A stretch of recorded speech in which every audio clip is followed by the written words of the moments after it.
fellow artists. It is another hot day in my North Florida workshop. It is hot, hot, hot. I apologize for the noisy swamp cooler, but today it's absolutely necessary. Starting a little early because today we're going to engrave a cigar box. More on that in a bit. But while we wait for some folks to find us, I got my first cigar box guitar, Cat to Back, here with me today. Here to help me welcome you, my wonderful audience. Let's play a little cigar box guitar, why not? I'm gonna turn off Swamp Cooler so you can enjoy Cat to Back acoustically.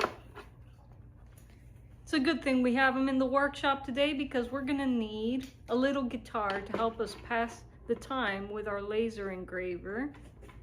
By the way, folks, I have some scrolling text there that you might want to read. I'm very bad at self-promotion, but everything that I offer for sale or as a service on my website, psycheopera.com, is listed in that scrolling text there, so do check it out. If you are interested in supporting this channel, let's play a little CBG before we get started with the tasks I have to do today in the workshop.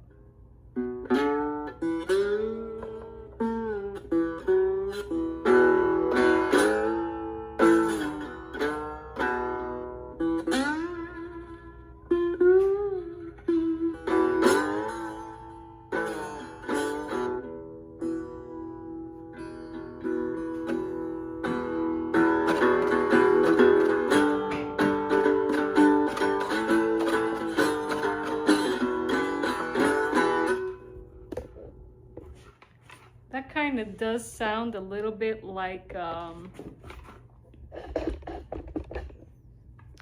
Dead or Alive by Bon Jovi.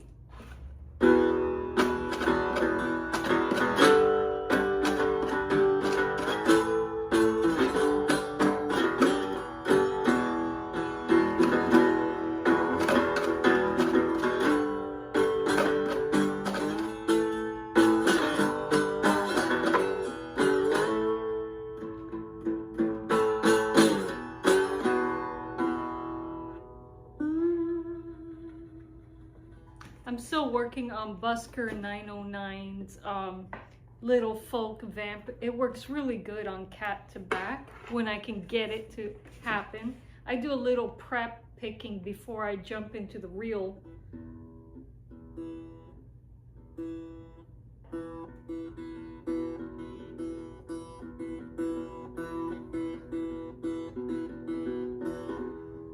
See, still working on it.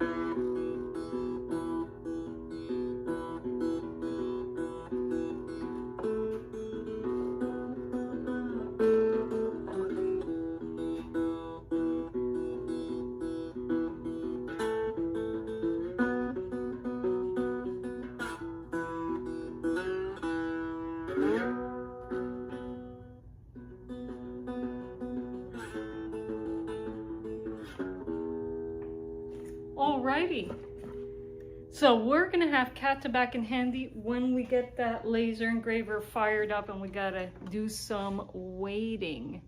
But oh, see the headstock on Cat to Back. Still very proud of that headstock. Here we go. And oh, let me turn on that swamp cooler. Oh my gosh. I'm not even wearing shoes because I can't tolerate the shoes. But I was playing with my hand-shaped terracotta slides, and before we get set up to do any laser engraving, we gotta check to see how the slides came out. I haven't checked on my slides since yesterday. So let's take a look at what's inside of the FuseWorks craft kiln. And I think we had enough of that scrolling text. We got the idea. We got the idea. All right. Okay. Let's see what's inside of the FuseWorks craft kiln. Do we have working slides? Do we have slides we need to continue to troubleshoot? I don't know. And so let's see what's in here.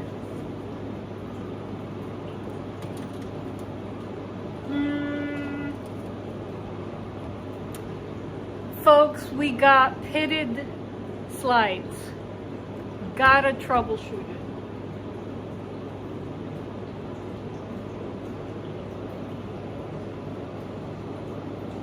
Pitted slides. Grr.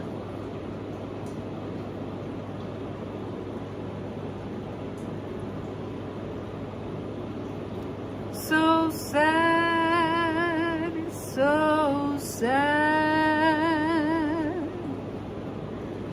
so sad, sad, sad slides.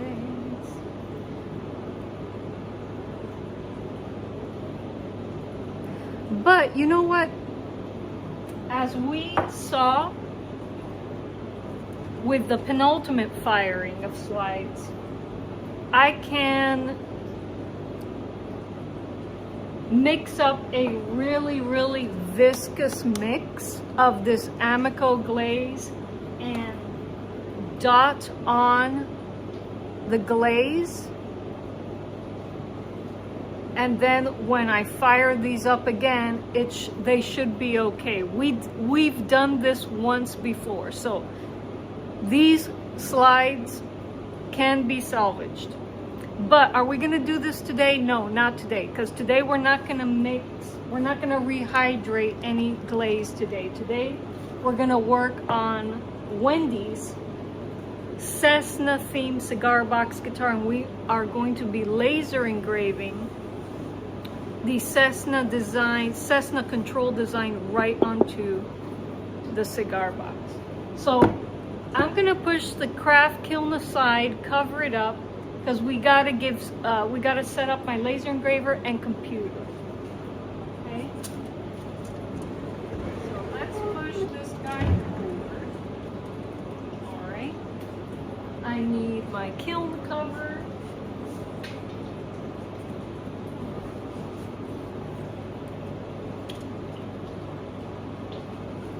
And we're gonna set aside these pitted slides. The day that I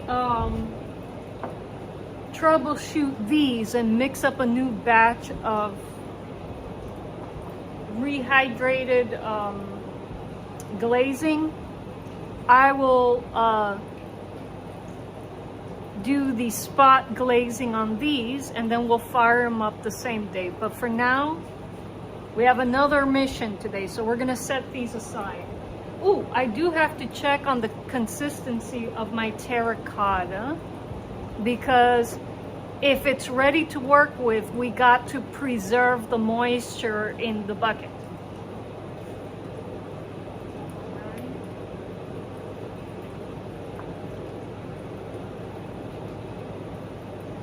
Okay. Oh my gosh. I need a little bit of my water kefir. It is, man, today, without a doubt, it's at least 100 degrees out there. And I had to emergency water my plants. Speaking of plants, later this week, my brother may be coming over to help me start my pear cider fermentations. So that'll be fun. Hope you guys can join us for that. I'm going to be experimenting with a perry or pear cider recipe of my own. with fruits that I'm growing, apart from the pears that I just took off of one of my trees. All right, let's check on this before. Ooh. Okay, folks.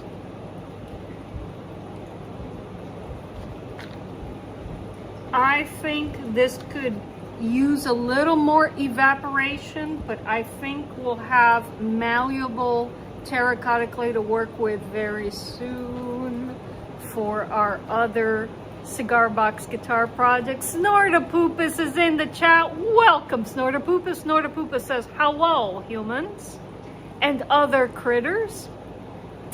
Snortapoopas, tell King Dolphin, tell your King Dolphin that I will be rating his live stream at 6 today. And I look forward to his interview of Kevin M. Kraft, another CBG superstar that frequents our channel here. So, just an FYI. All right, so this can use a little more evaporation. So we're gonna leave the container open again. All right.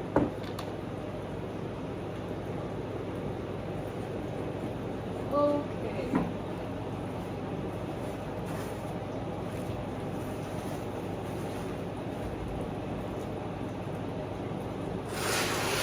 Gonna be clearing some space for the laser engraver here, folks.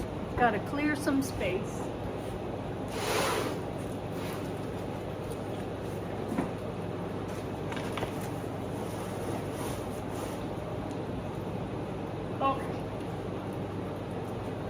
We are not going to use my old engraver for commissioned projects anymore. We're going to stick with my Acmer S2 because it's brilliant. We just got to get it in place. Whoop! You guys fell down. I'm sorry. I keep forgetting that my floor isn't exactly stable. It's a DIY platform. Okay. Let's move Cat to back over here. And let's get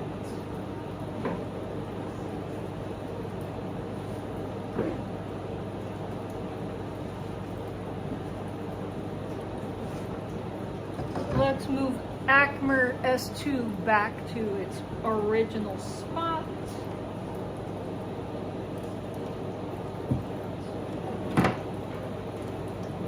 Everything together.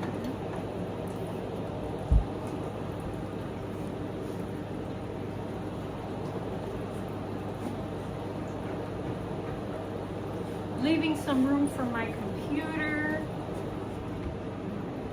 Now, what's going to help me with alignment is bringing the Acmer, squaring the feet with the edge of the table. That'll help me a bit with the alignment process. So I'm going to go ahead and do that. First, let's how did this get tangled? Sure. All right. Set this aside there.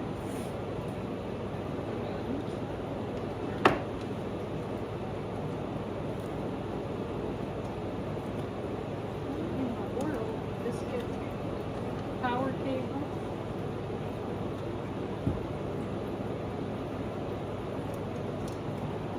It's like someone came in the middle of the night and tangled my Acmer cables.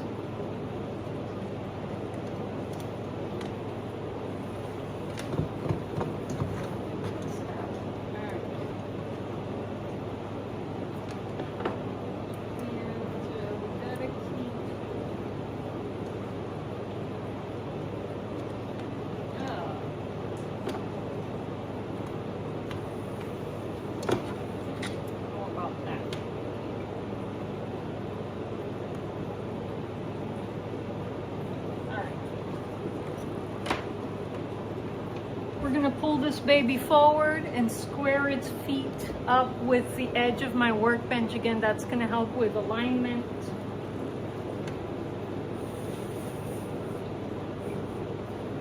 And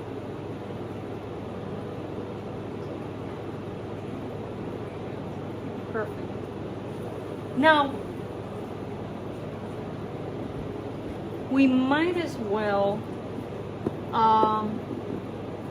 focus the engraver, set it up so that it could deal with this box height. So let's go ahead and do that. All right. We gotta lift the laser module. And with this model, it's super, super easy. All right. I don't want it to lay, of course, flat on the surface. And let's get the spacer. Let's use the spacer so that we get the proper height.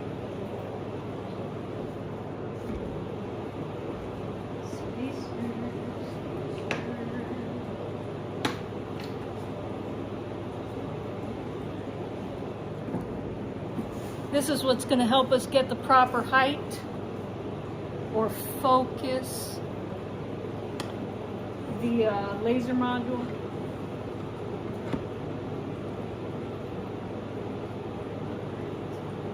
I usually like to leave a little more than space than what the spacer recommends. Just a little more.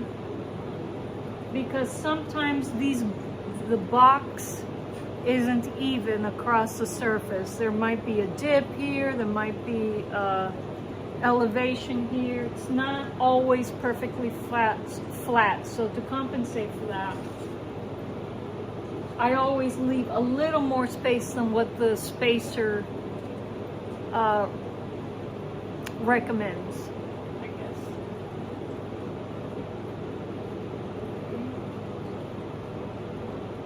All right. And now we can zero out the engraver. All right. It's zeroed out now. Okay.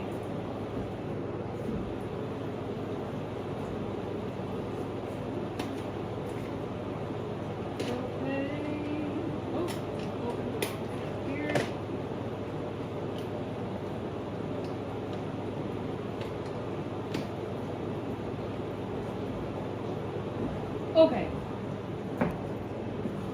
now I need my computer because first I need to prep the file for engraving, and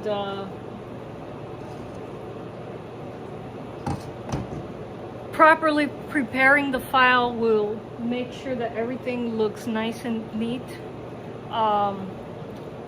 That the engraving will look good, one, and two, that we can get proper alignment under the engraver's workspace. So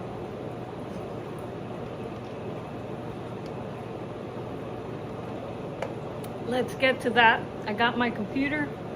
I'm gonna plug it in here.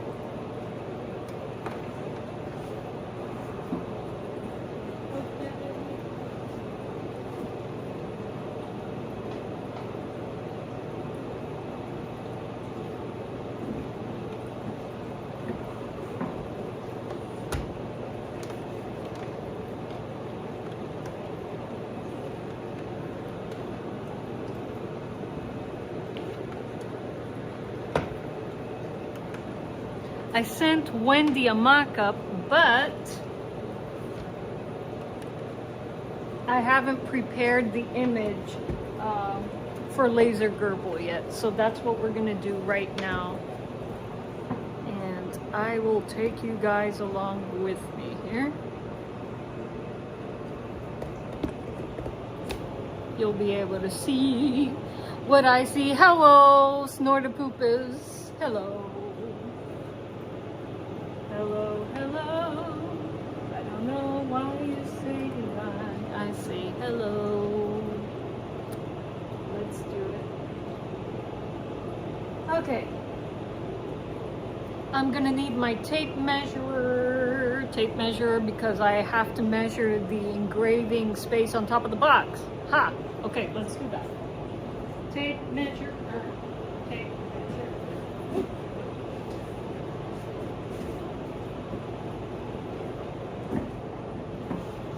So we're gonna do this quickly in free Adobe Express. First, we're going to size the image in Adobe Express, and then we're going to place the image within another Adobe Express file that is that has the dimensions of the laser engraver's workspace. Alrighty, so that's what we're doing right now. Let me go ahead and bring you guys down a bit and flip the camera so you could see ultimately everything that I'm doing. Yes, there we go. There we go. All right. Okay, that's a versatile height, I think. Alrighty. Let me flip you guys over while I log in. Say hello to the other side of the workshop.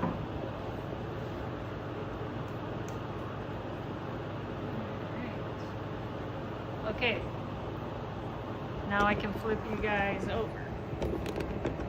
Hello, Cigar Box Guitars. I gotta get to working on those, folks. Can't wait.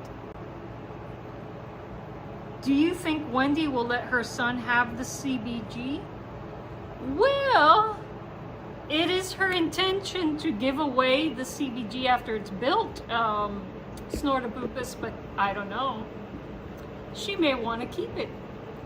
It's after it's made. Alright, so let's go here. We're gonna go to Adobe Express. It is free. I love free software. Alright. Alright. See, are we properly? Yeah, we're properly logged on. We're properly online. Okay. So let's go to I'm gonna point you guys away for a second because I need to access my email for Wendy's image, the engraver image that we're working with.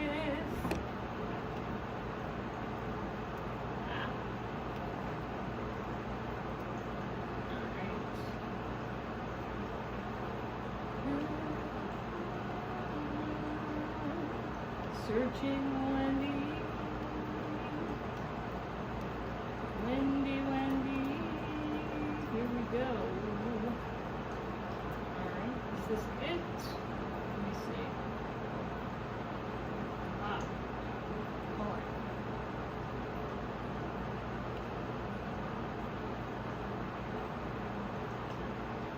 Okay, I can bring you guys back.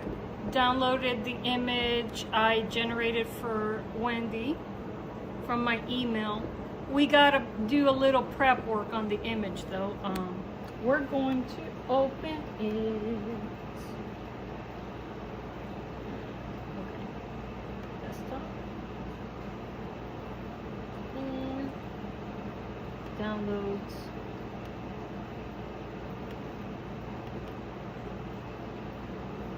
So, I generated this image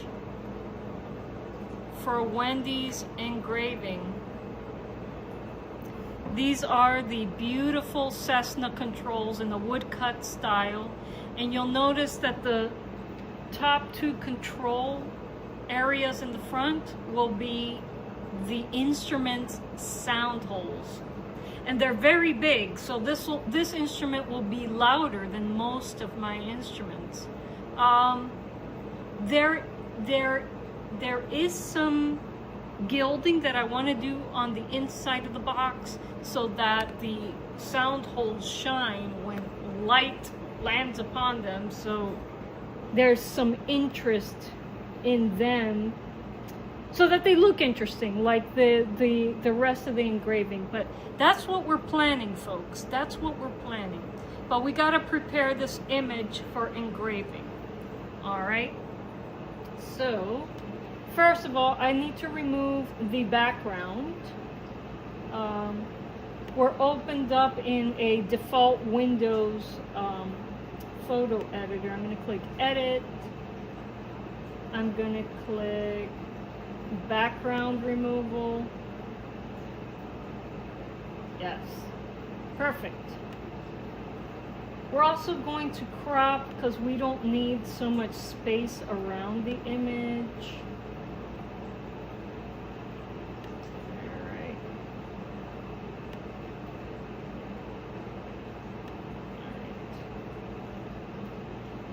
We're going to save.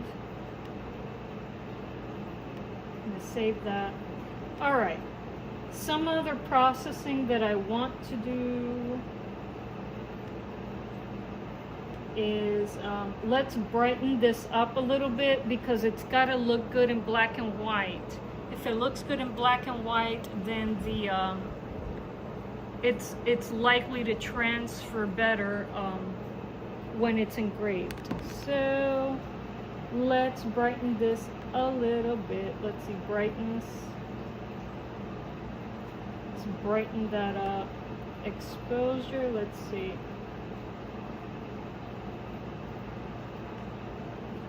Highlights. Okay. Yes, we want those highlights. Shadows. Okay. Yeah. Yep. Okay. Let's export or save in this case. All right. Now let's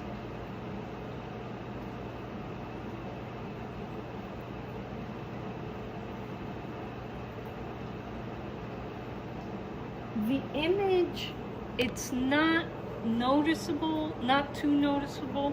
But we don't have a rectangle. This is like a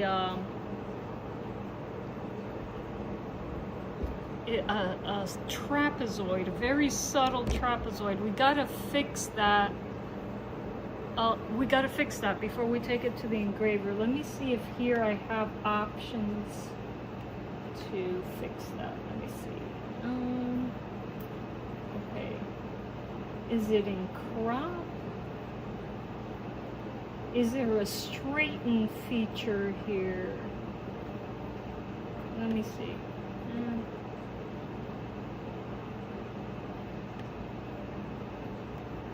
Alright, adjustment. No, there isn't a straighten feature here. I'm hoping that there's one in Adobe Express. Let's go find it.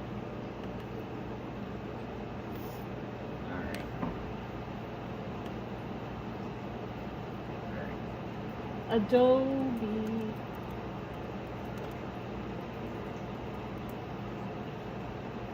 Free software, folks. I could use Inkscape, but I'm much faster in getting things done in Adobe Express. Alright. Okay. Alright. Now, before we bring it in,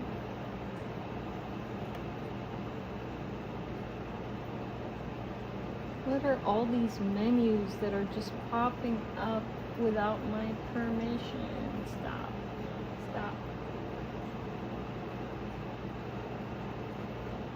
Okay, it's gone. Alright, we're going to make a new file, and this file has to be the size of the engraving area on the box. So we're going to click custom size. We're going to click from pixels to inches, and let's measure the empty space. Let's measure the engraving area on this box. All right. Got my trusty tape measure. Wow, it's hot. Need a little more. You know, I don't have the swamp cooler pointing at me. Let me go ahead and do that quick. Ah, there we go. Oh my gosh. It is boiling hot out here. No joke that it is boiling hot. Cheers, folks.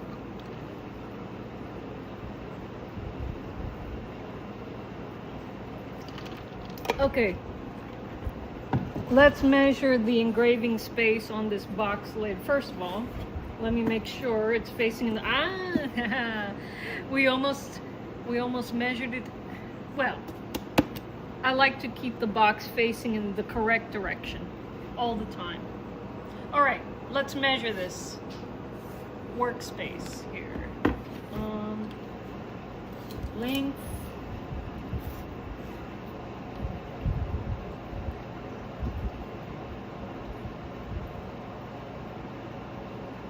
Okay.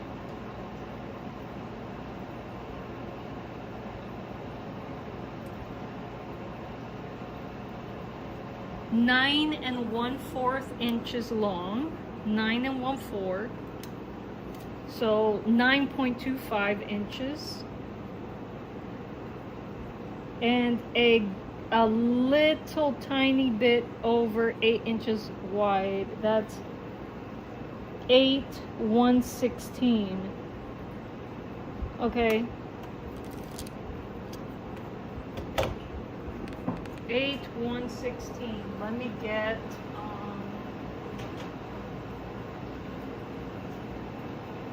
the decimal value for that. All right. 1 divided by 16. So it's 8.0625 inches wide. So 9.25, 8.0625 inches. All right, let's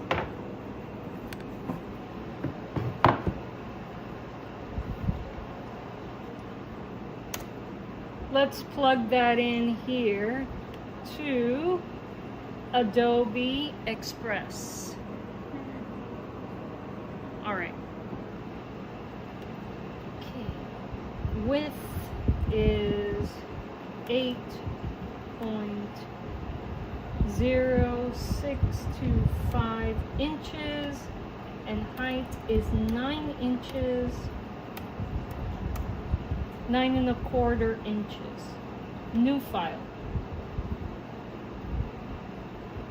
Okay, so now we're looking at the blank space on top of the cigar box lid. We're going to import the image we want to engrave onto this image and make sure that it takes up the entire space. All right.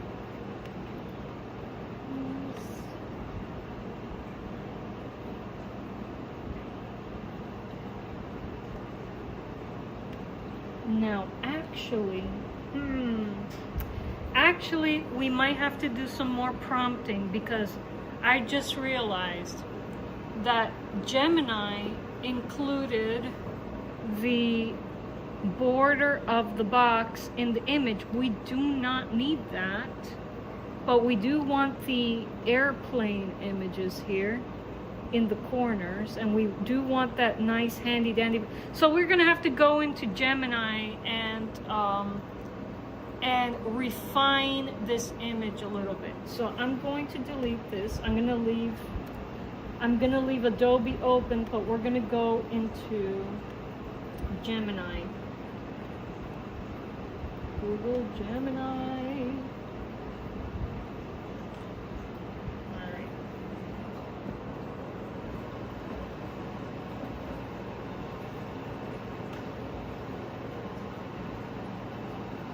Okay. So we're going to import out this image that we've just edited, into Gemini and edit it further.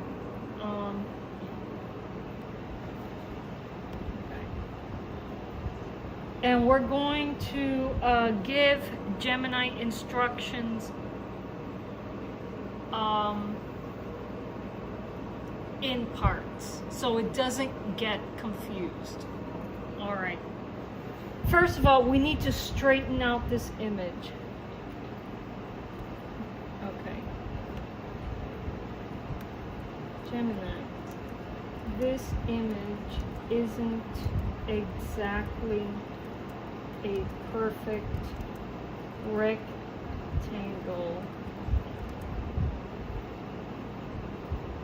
It's slightly, all of these ads, wider on the top end than on the bottom, forming a parallelogram. Okay, I need this image to be a perfect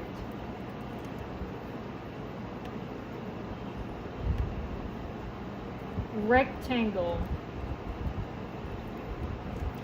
without changing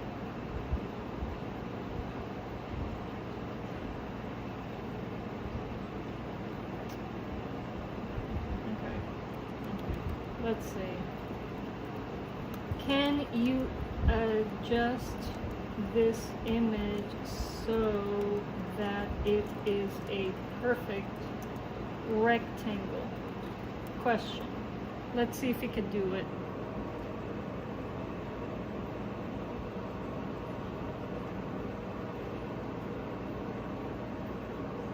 Okay. Yes. Perfect. Gemini was able to straighten the image. Hey, positive folks!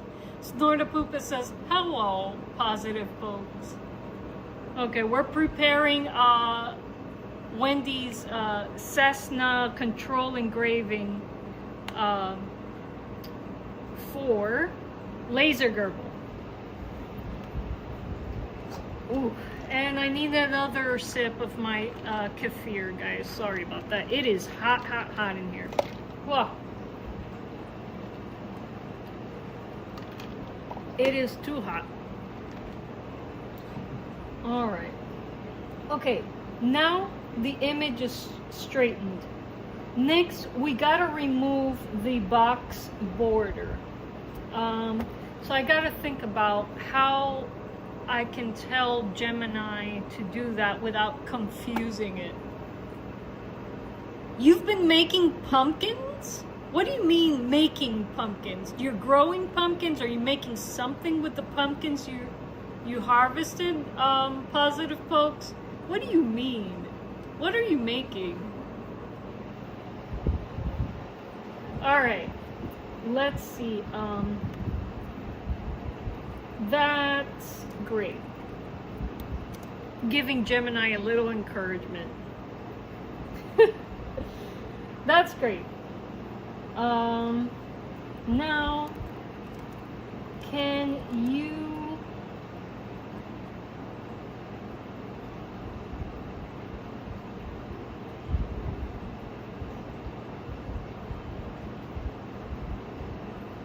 remove the brown border of the image? I just want to preserve the graphics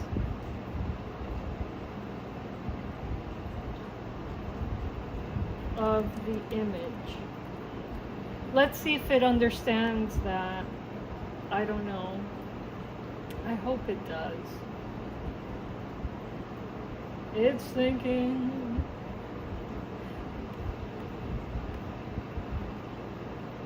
Okay. Okay. It understood me. Okay.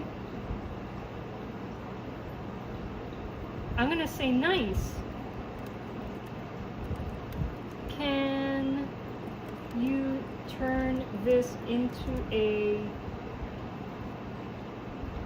I guess we don't need it to be in black and white. We could do that ourselves. All right.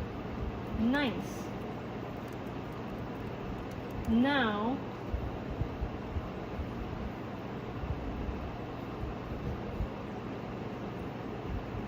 can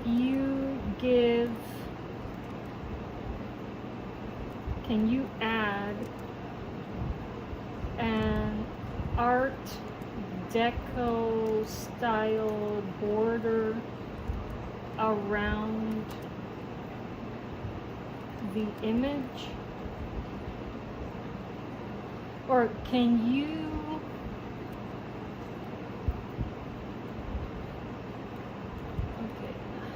no, that's not what I want to tell it to do. Positive Pokes says, I need to build a CBG, but I don't have the tuners and things. Well, Positive Pokes, I am setting up an Amazon storefront very soon with all the materials that I use. So if you're interested, you can check out my Amazon storefront. But if you need to get things right now, right away, the best place to source cigar box guitar making materials and hardware bits is CBG. Visit CBG. No, I'm not being sponsored by CBG. Would like to be. Shout out to CBG if you're watching. But check out cbgitty.com as well, Positive Pokes. All right, let's see. I don't want Gemini to place a border around my corners. I wanted to create a border with, oh, okay. This is how I'm gonna tell it. This is what I'm gonna say. Okay, nice. Now, please create a Art Deco style border around the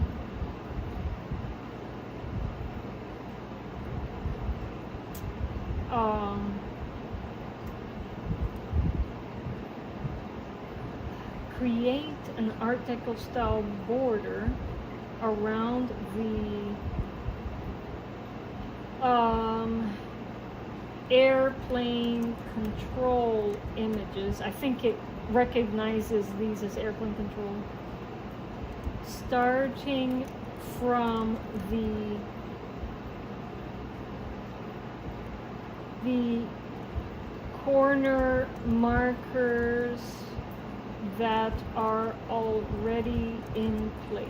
Let's see if it understands that. When you fall away and die. Ooh.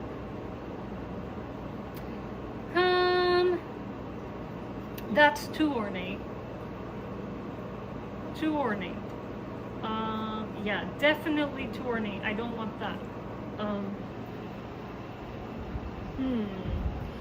Well, no, it's too ornate. It's too ornate. It's too ornate. Okay.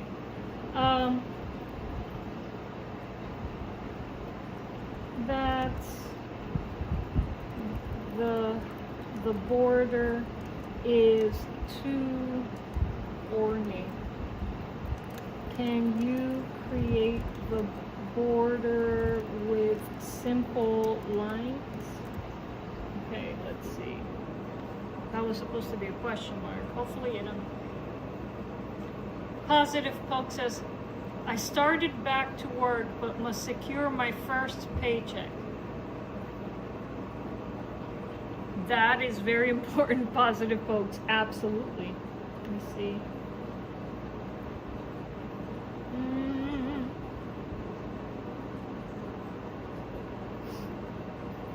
You know what?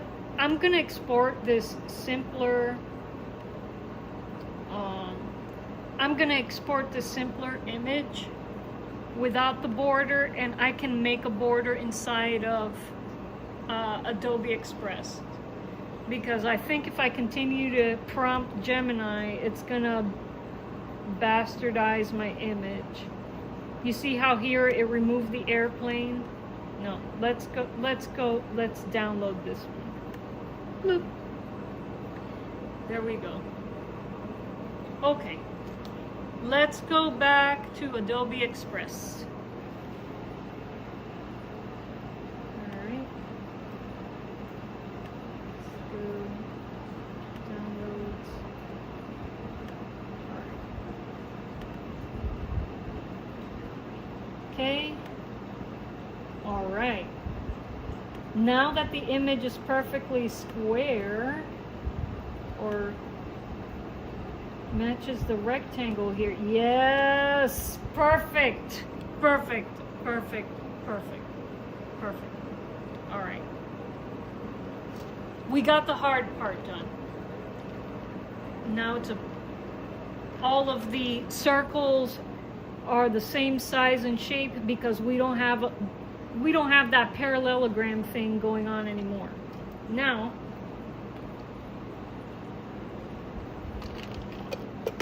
let's make this black and white so we get an idea of what it's gonna, yeah, let's grayscale it. Let's lighten this up as a grayscale. Can we do that?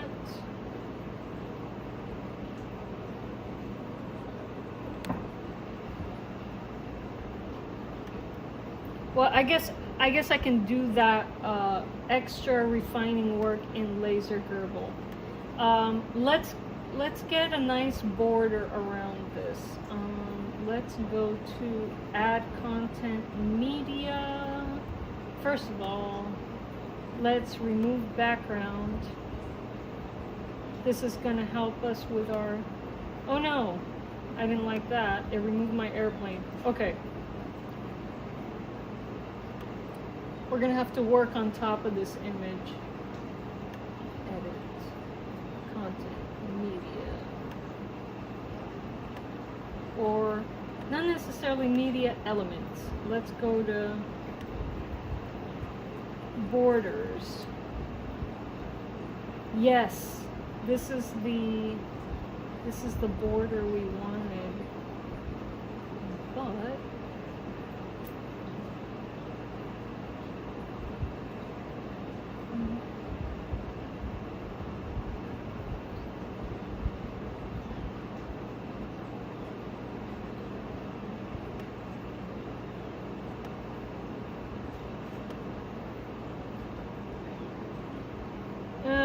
no, I think we're gonna have, because we can't make the background transparent, we're gonna have to work with lines, shapes.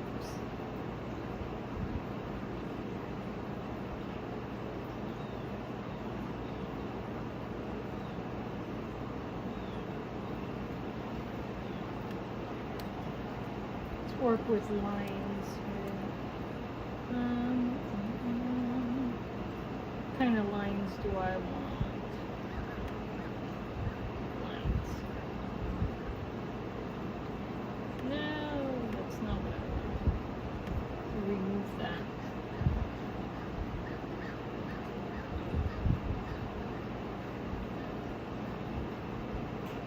No, let's just go to here. Alright. Let's thicken up that line.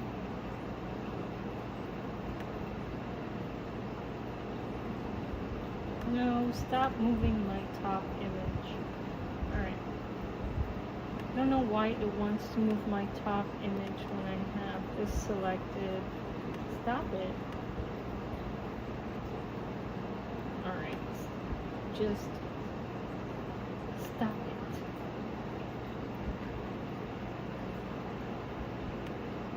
Alright.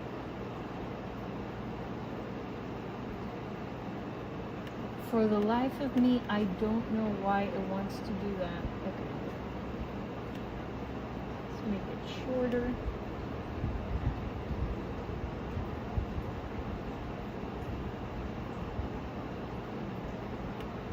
Let's duplicate that.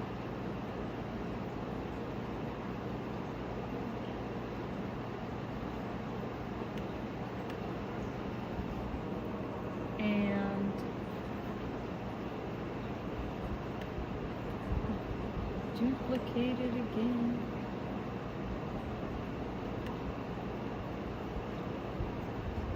Let's turn it 90 degrees.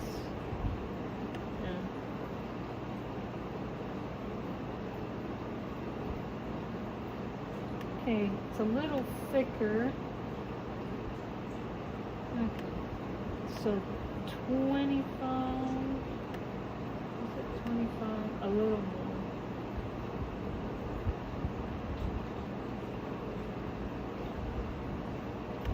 Okay, 22 gives me the same thickness as the line on the border, so we're going to modify these here to 22.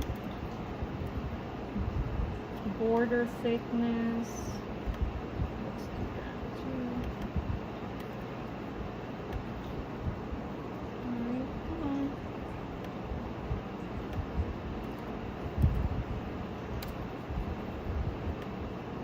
There we go. There we go.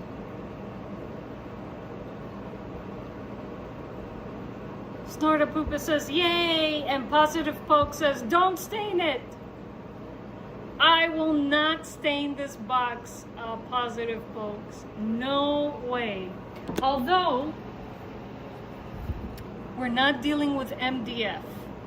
We're dealing with crust cardboard. So,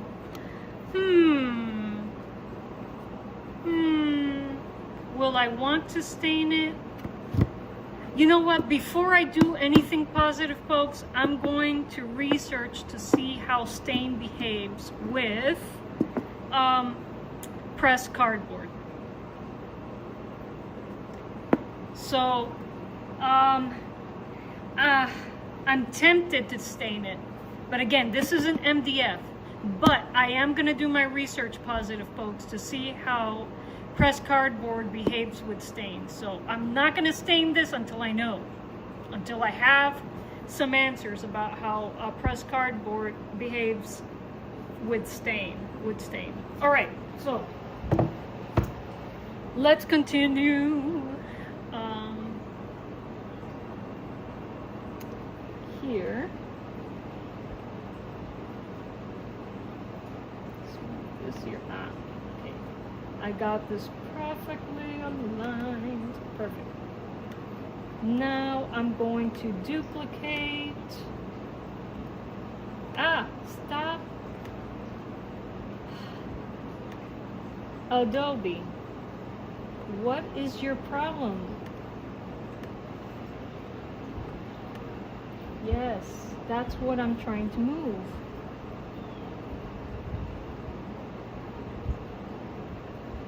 There we go. I think we could extend this line just a tad.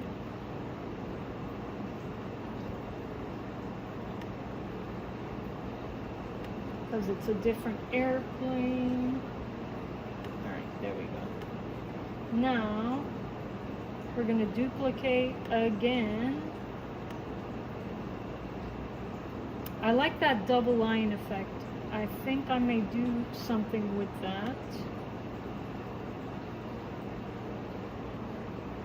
Okay. 0 degrees.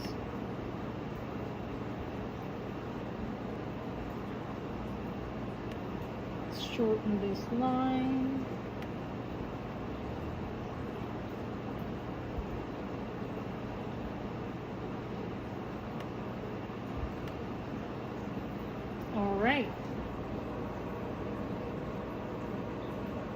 Let's double up on the lines a little bit to, again, give it a more Art Deco feel, but without the extreme ornate Art Deco that Gemini wanted to make. So we're going to put this on the outside, like so. And we're going to duplicate that and do that on the other side. Wait. Did it duplicate my line? It didn't. This one's not perfectly aligned. Oh, it did duplicate it. Okay. It did duplicate it. Just put it in the wrong place. There we go. Stop moving my base image. Stop, stop, stop.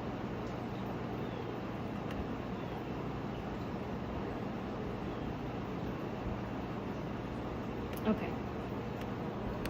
Now we can do the same with the top and bottom lines.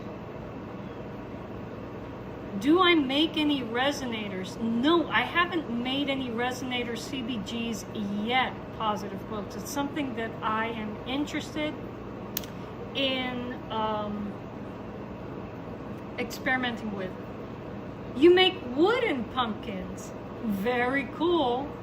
Very cool. Yeah, craft market season is coming up, folks, and I again find myself nowhere near ready for it. Will I be able to sell some CBGs locally this year? I don't know. I gotta get my butt in gear. Got lots of projects on the docket, but I really don't want to miss craft market season this year. It's a great opportunity.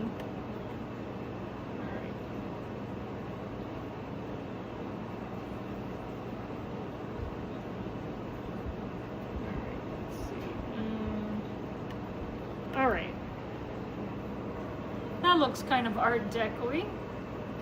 Now let's do the top lines.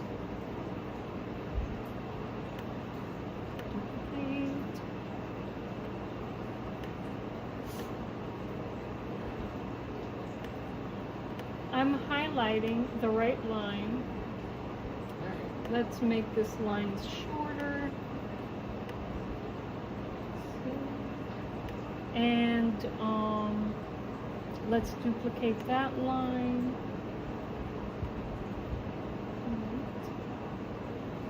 And we're gonna have to, oops, accidentally moved.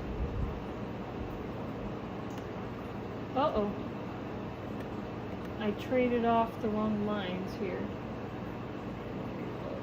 That's what I want.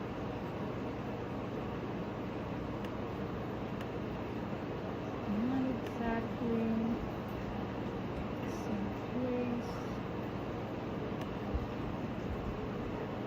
One in alignment with the other line.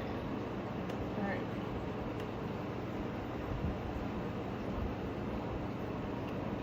Let's adjust this a little.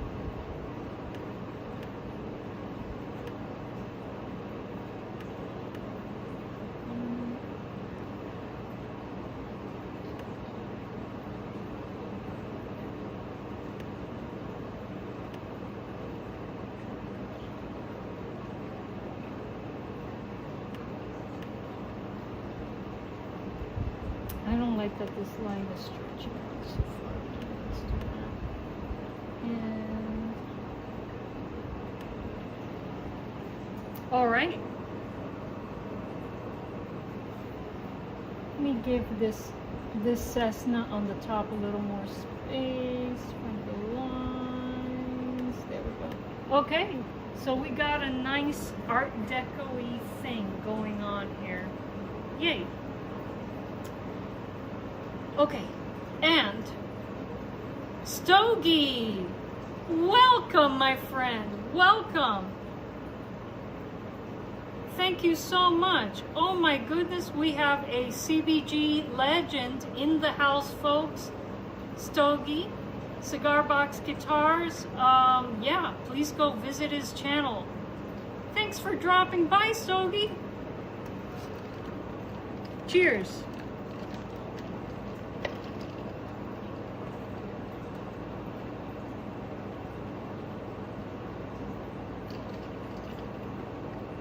All right.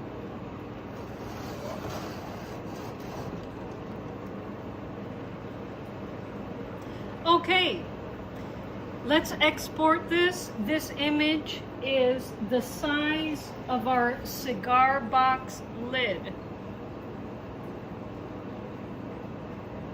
Steve Arvey is in the chat. Welcome, gentlemen. Folks, we got some CBG legends in the chat. Please go visit their channels, subscribe, watch their content, support their work. These guys are, their channels are really inspiring, so please go visit them. All right, so this image is the size of the lid of this cigar box. Now we're going to transfer it onto a larger image that is the size of my laser engraver's workspace. Yeah, wow, laser. Steve, I think you're gonna love this process, my friend. What you can do with a laser engraver and cigar boxes is amazing. All right, so we're gonna download this as a PNG. Download. And let's go into our downloads. There we go. Now, I already have a file that is the size of my laser engraver's workspace, so we just need to find it with my stuff. Again, folks, Adobe Express is free browser-based software. Steve says he needs slides. Look at them all. Well, Steve, a little news to report here.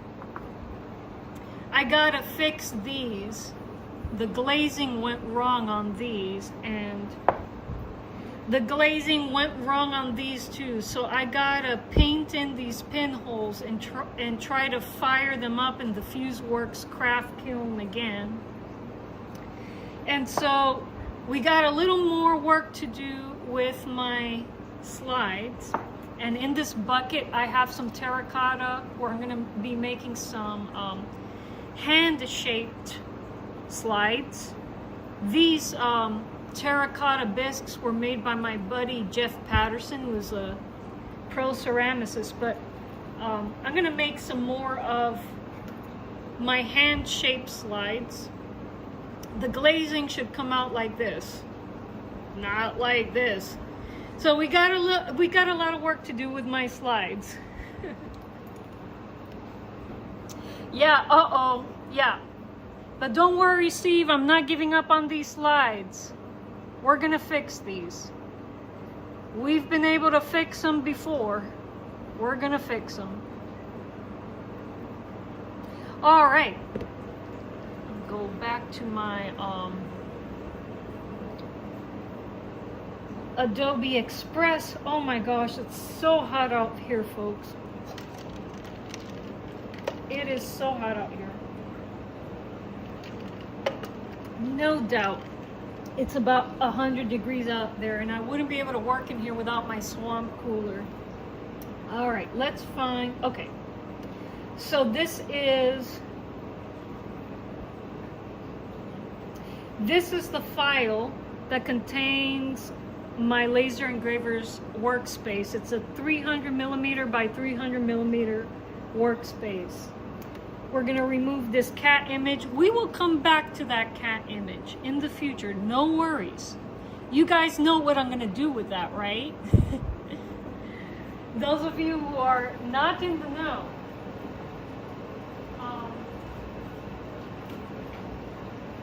that cat image was part of an experimental engraving where I gilded the top of a cigar box and engraved it, and this is what happened. Now, it's a little smoky, but with a little bit of changing up the settings on my laser engraver, I think I can make this engraving on gilding perfectly sharp. Cats rule. Yes, they do. Yes, they do. So, yeah, we're going to engrave that image onto another gilded cigar box lid. I'm going to change up the settings on my laser engraver, and we're going to get this to be a perfectly sharp image. Although I do like the smokiness, but I also do like the sharp intaglio image. So we will be back to do this at some other point, folks. So stay tuned.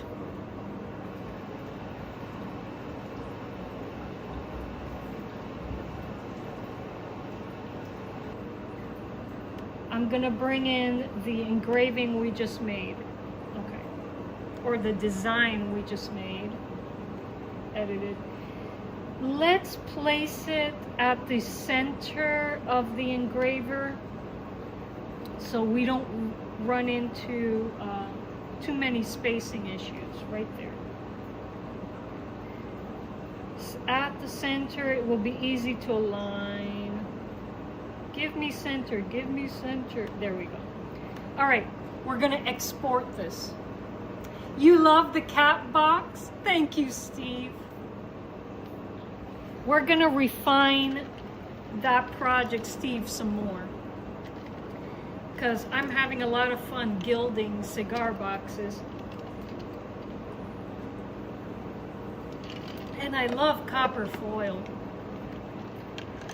I mean, gold and silver is beautiful, but I love copper foil. I love, love, love it. All right, we're gonna download this guy here. All right. Okay. So, let's go to downloads.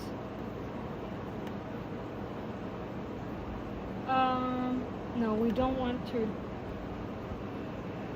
We're gonna say, call this Cessna for laser gerbil. Okay, there we go. Okay, now we're going to open up my laser engraving software. Laser gerbil is free, folks. Okay. All right. Laser engraving software is open. What we're going to do now is connect the laser engraver to my computer. Connects via USB. I'm going to plug in laser engraver into the wall.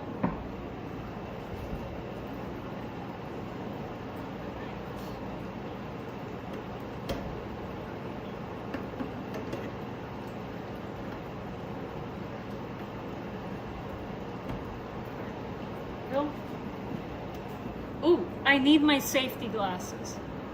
Need my safety glasses. Gotta have these when working with the laser engraver, folks. You don't want to catch the lasers, not even from your peripheral vision. So I got this ready to go now. Okay.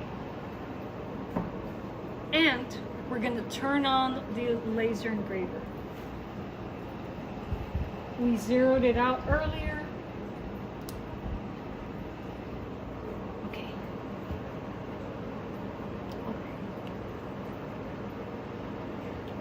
Now we're going to import the image that we just exported from Adobe Express into Laser Gerbil.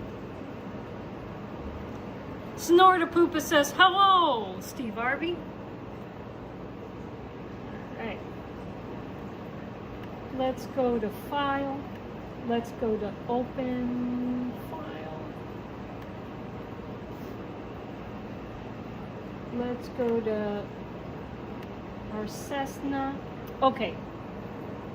Here is where we're going to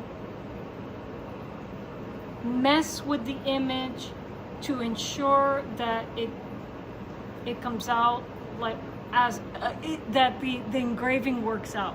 Here is the important work, folks. So we're gonna play around with this a little bit. We got line to line tracing, yes. We got quality, 3 lines per millimeter, that's fine. We got the line preview going so we know what it's gonna look like. Let's play around with this though, just a bit. Let's see.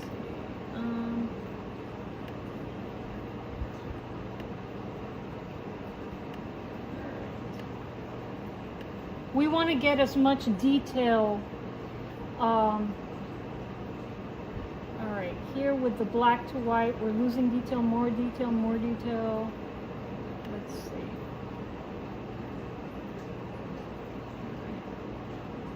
Let me see what white clip.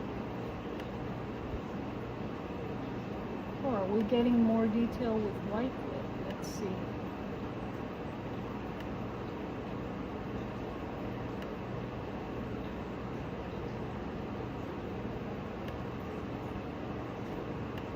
No. Okay. I have black to white all the way up. And now I gotta play around with white clip. Let me put contrast in the middle.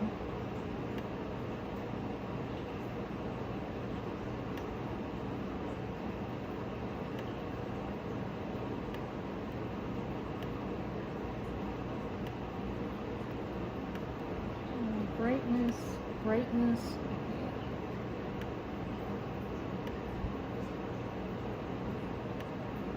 Okay, there we go.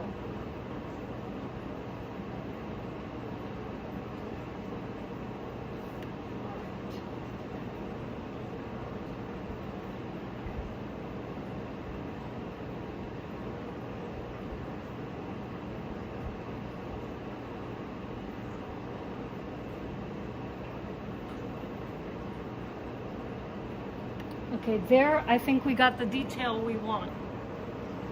We got the amount of detail we want. We're gonna press next. Okay. All right. Engraving speed, 800 millimeters a minute. Yeah, that's what we've been using for a while. It works. We got to click auto size 300 dpi, and we're going to click create. We're going to say yes to that error message. It hasn't bothered us before. Now, let's see. Okay.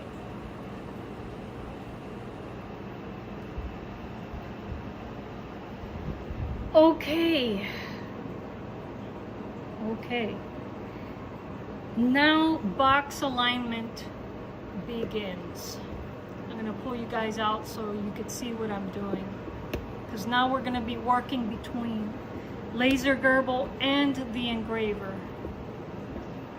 And moving the box around until we get it to where it needs to be. So you guys can see the entire process here. All right, first we got to connect our laser engraver. Connect, bloop. All right. Whoa, some water kefir. Let me get that working here, folks.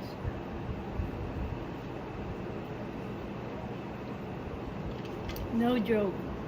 It is hot, hot, hot out here.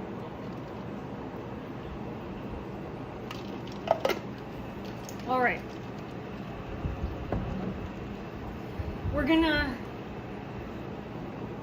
We're gonna navigate to the center of the image. All right, here in laser gerbil, and that will move the laser module to the center of the image, and then we can start box alignment. Here goes the tedious part, folks. All right, let's get it to the corner. Let's make sure it navigates us to the same spot every time. Okay, so that's the center of our Cessna image. Let's move the box in alignment with it.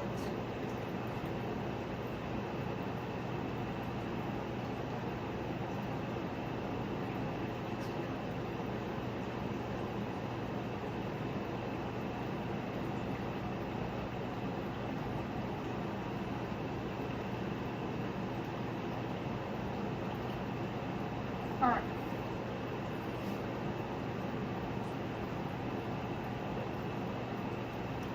All right. Now we got to check to see that the box is perfectly centered. Stogie G says, did that software come with the laser engraver? No, Stogie G. The software can be downloaded online. All you have to do is Google search laser gerbil, and it's free, and it works with all budget laser engravers. And if you want a little tutorial on how to work laser gerbil with a budget,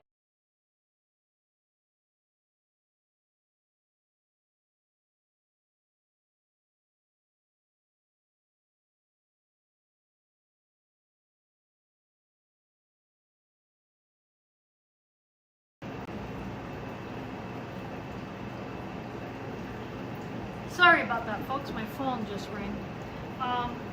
Okay, so if you want a little tutorial on how to work the laser gerbil with a budget laser engraver, all you have to do, Stogie G, is go to my website, psycheopera.com.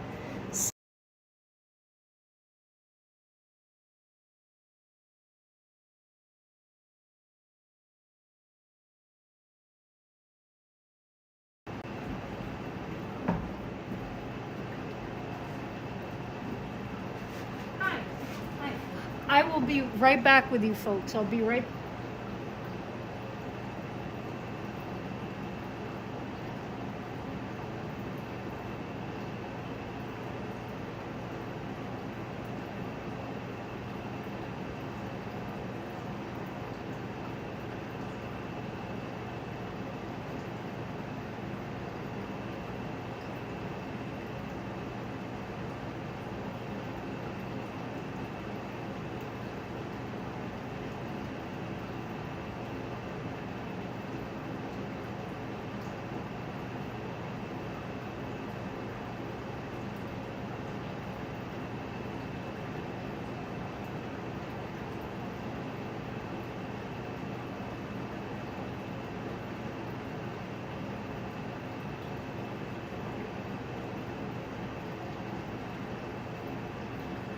Okay, I'm back.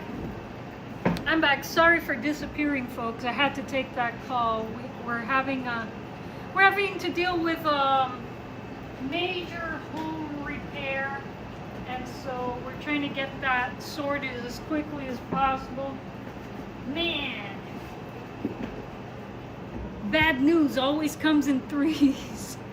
Anyway, yeah, Stogie, yeah, just go to my subscribe to my free newsletter, and newsletter number 5, Stogie, is where the tutorial is. And when you subscribe to my newsletter, you get access to my latest publication, and every publication has a newsletter archive. Just go to number 5 in the archive and you'll see the tutorial, step-by-step tutorial on how to get basically to do what I'm doing with laser gerbil and any budget laser engraver. Now this budget laser engraver, Stogie, it is more plug and play than the one I made the tutorial with. So you'll be able to skip the steps about having to, that deal with downloading drivers and such. This guy is almost plug and play. But the rest of the tutorial will help you get started in engraving cigar boxes and cutting fancy F-holes into cigar boxes. So I hope you enjoy reading the process. It's not a complicated process. It's just a tedious process. And if there's so much you could do with this machine, so much you can do with it. So yeah, also I do have an affiliate link for this particular model in the description box of this live stream. So if you're interested in getting a hold of a laser engraver, I do recommend this one. Alrighty. Anyway, folks, no more shameless plugs. Let's keep going.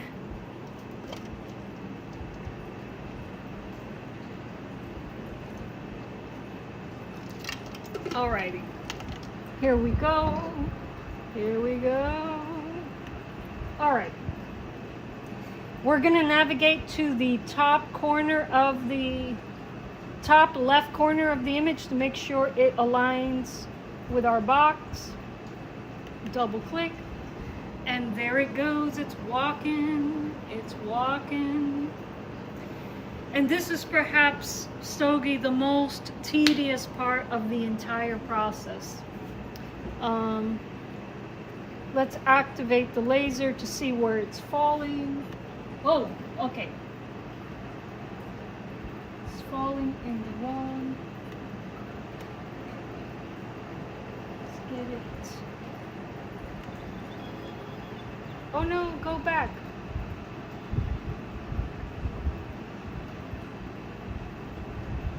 Ah. I don't know why it's doing that. Stop, stop, stop. Oh, did it start my... Okay, stop, stop. Abort, yes, abort.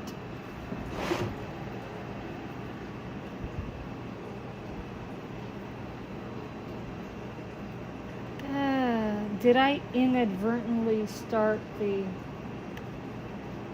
I pressed something. I pressed something and it threw me off. Okay. Grr. I don't know why it did that. I probably pressed something accidentally. So, box is in the center. Let's navigate to the top corner.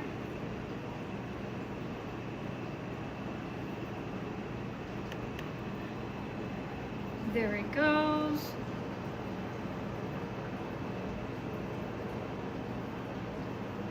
Okay, let's see where the laser falls.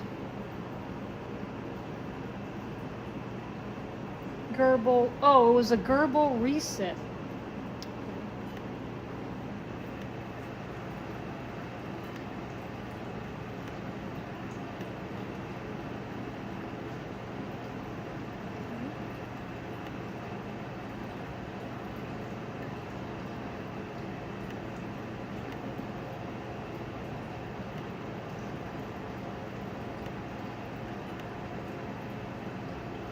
I should really do this with my safety goggles on. No more cheating, Liza. Okay, here we go.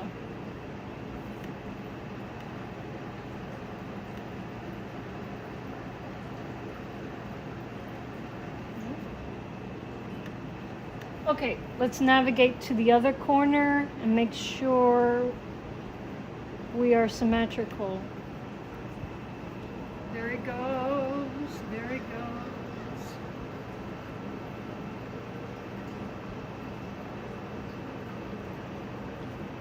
All right, let's, okay, no, it's nowhere near aligned.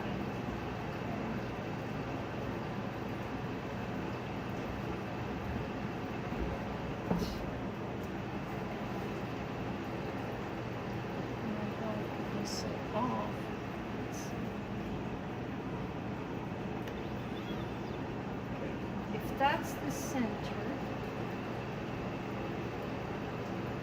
That's the center of the image. Let's go to the top right. Folks, this is the most tedious part of the entire process, but it's got to be done. We don't want any misaligned images.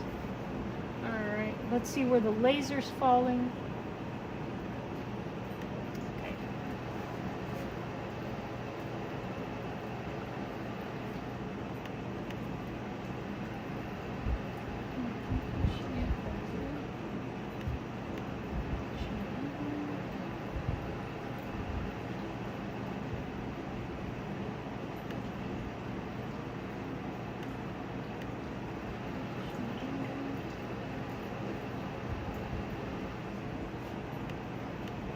Okay, that's not too bad.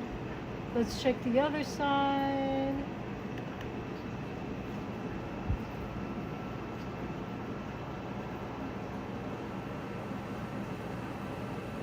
Yeah.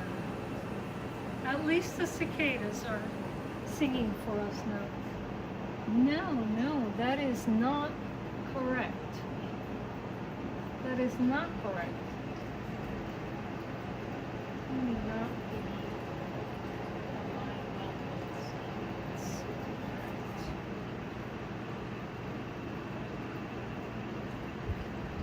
Alright. No.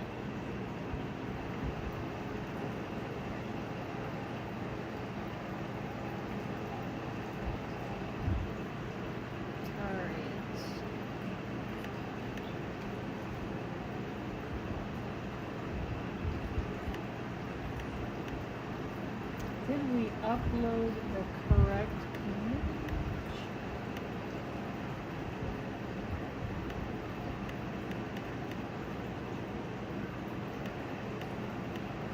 I hope we did. Okay, let's see if the Cessna falls into the right spot.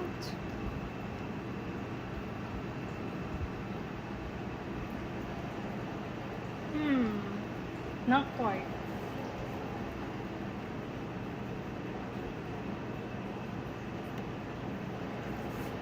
That Cessna's gotta be centered.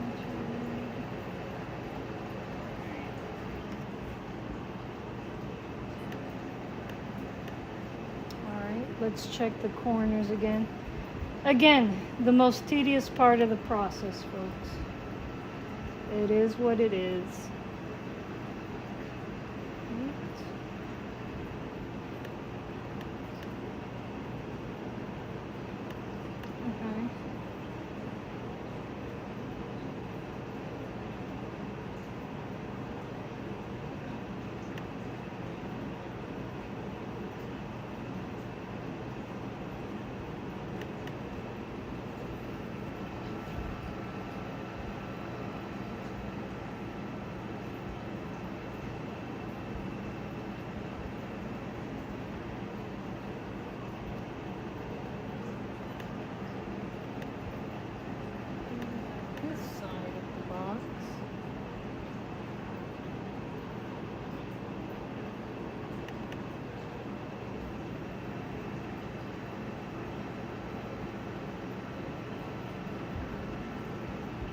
It's gonna be back and forthing for a while, folks.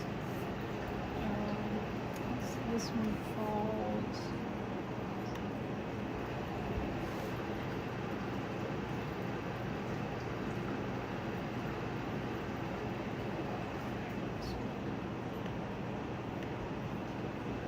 See where Cessna falls now.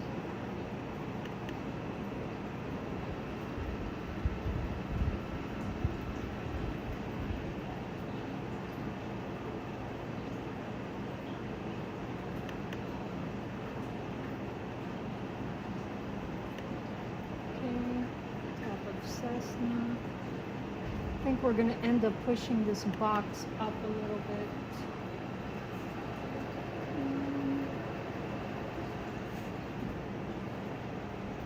Still. Gotta get this to over here. Okay. See where the laser is falling. Let's check the other side.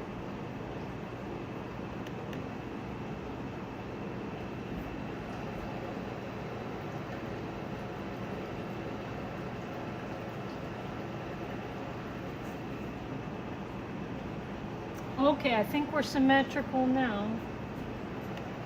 We're symmetrical now, at least on the top half. Now you would assume that if you got the top part right, you got the bottom part is perfectly aligned. I double check everything.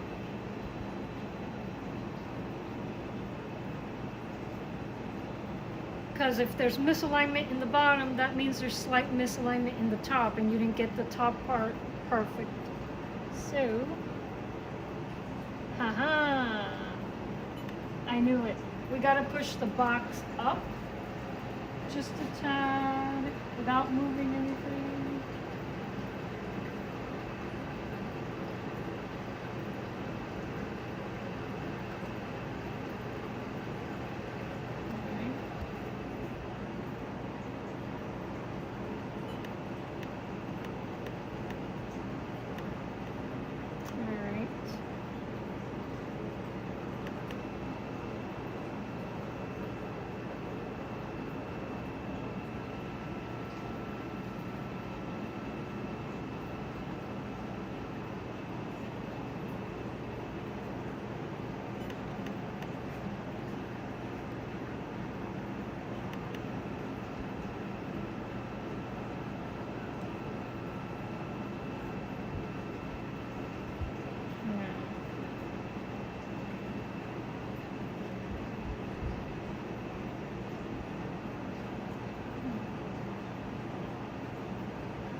Now, I'm wondering why it's giving me so much of a border. I don't think I like that. I don't think I want that for Wendy's engraving. So, let me take us back to center. Back to center. And we're going to turn off engraver and zero it out.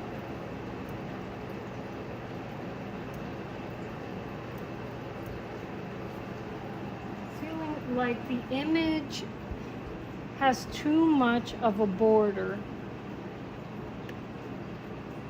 So I'm gonna check to see, do we have my, okay. Now let's check. Okay, hold the phone. I think I may know what the problem is. I remember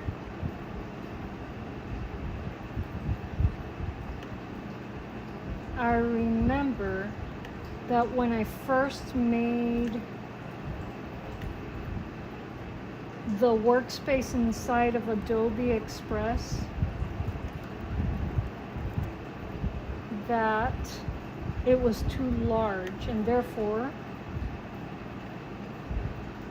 that's going to throw us off a bit. So let's create a new workspace.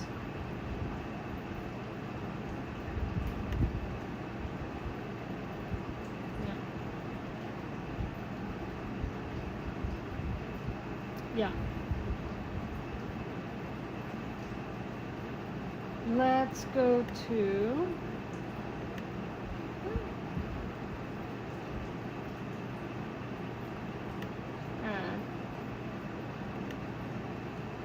oh no, that's not what I meant to do. That's not what I meant to do. Delete.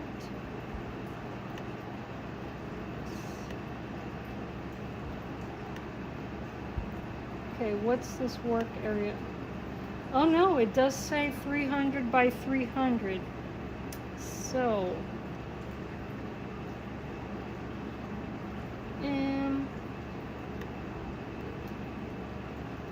I got an idea. Okay, I see.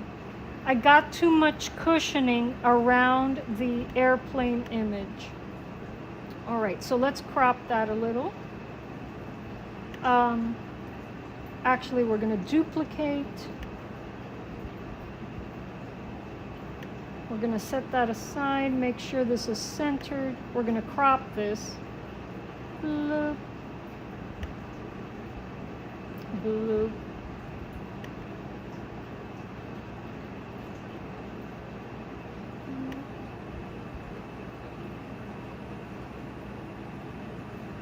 Now, let's center this. Yeah, there was just too much padding on the side. Now we're going to center this, because this is the size of the box.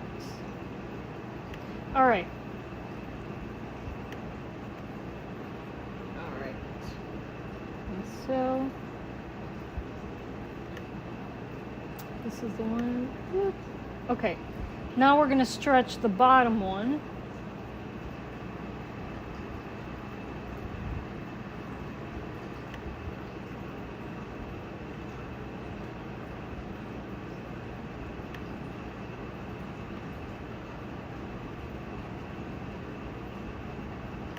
Okay.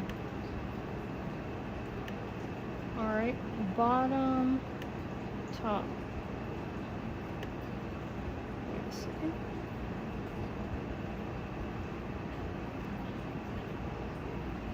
You look at these side by side.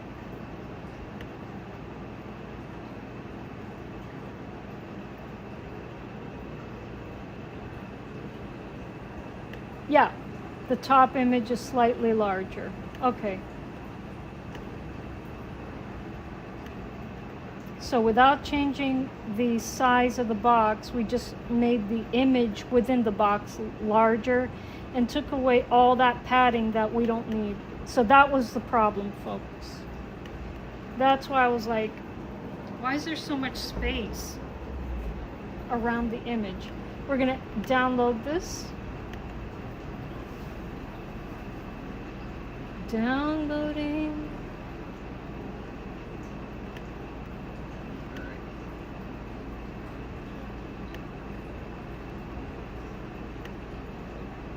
Oh, no, we don't. Let's say rename Cessna for laser gerbil. Alright, here we go. Alrighty. Okay, now we can open up laser gerbil. Alright. We're gonna import the image again. We fixed it. We're gonna import it again. Turned on the laser engraver. It looks like I'm getting a delivery here. Hey, we're being visited by Betty. Hey Betty. How are you, Betty? Yeah, we're getting a delivery, Betty. That's what's going on. Don't worry. Don't worry, Betty. Betty rarely comes in to check out what I'm doing. Hey Betty, how are you? Yeah, you can sit there. That's fine. Usually that's Joser's spot, but today it's Betty's spot. Alrighty. Okay. Okay, let's bring in our image again, and let's try this again. Hopefully the box is still perfectly aligned, but we're gonna double check. All right, let's go to File, Open File, Cessna for laser gerbil. All right. Okay. This seems, okay, left my details settings the way I had it before. Good, I don't have to do that again. Next. We're gonna keep the same speed, dynamic power, auto size, 300 DPI, create. Yes. There we go. Now, we're gonna hook up our laser engraver. Should beep. Let's navigate to the center of the image. Okay, it looks like it looks like we're still aligned. Let's double check though. All right, double check, double check.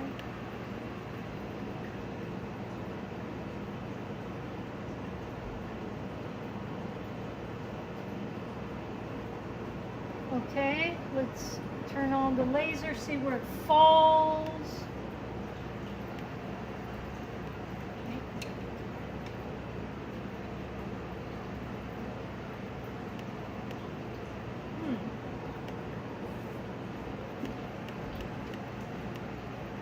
Okay, it's not falling on the box.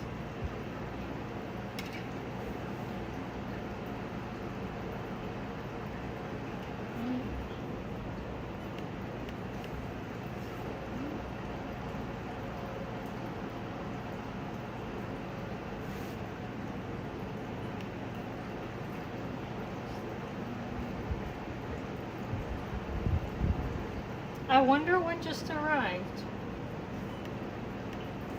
I wonder what just got delivered.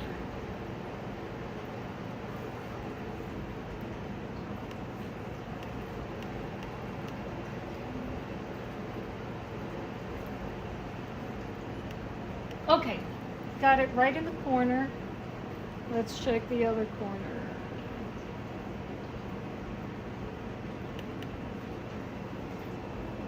There we go. There we go. There we go.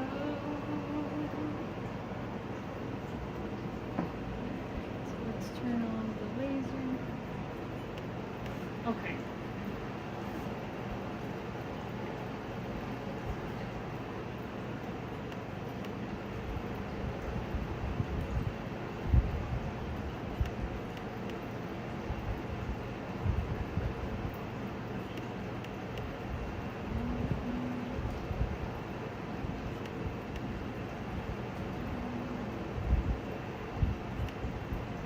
Okay, let's see the top of the Cessna, see where that laser goes.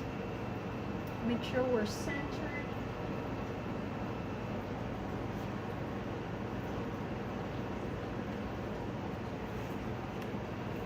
Okay, it looks like we're centered, but we're gonna double check. We're gonna just double check everything.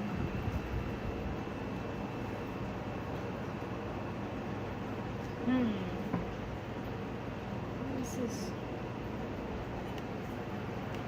not quite. Looks like we still have a bit of a buffer zone.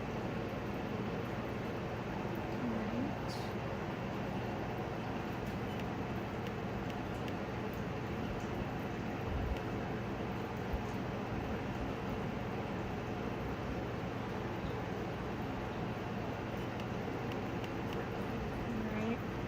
Let me see where the actual engraving of the Cessna begins. Let's see.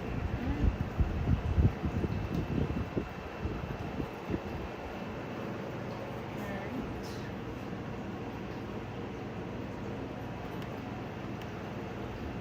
Okay, we gotta push this up a little.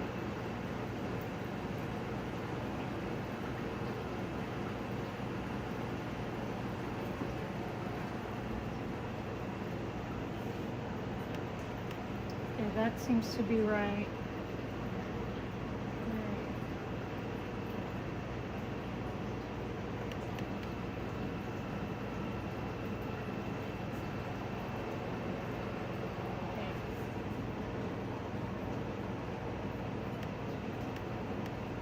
Half an inch on that side.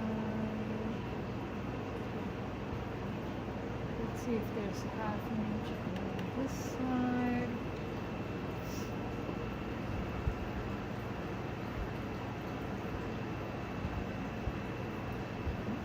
Sure that I didn't drag in the board.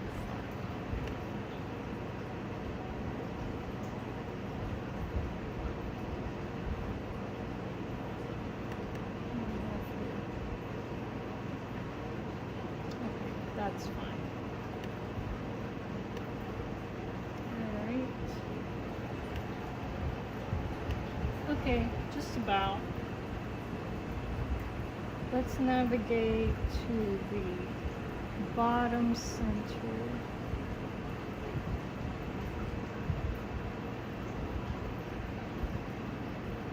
Where does this line begin? Let's see.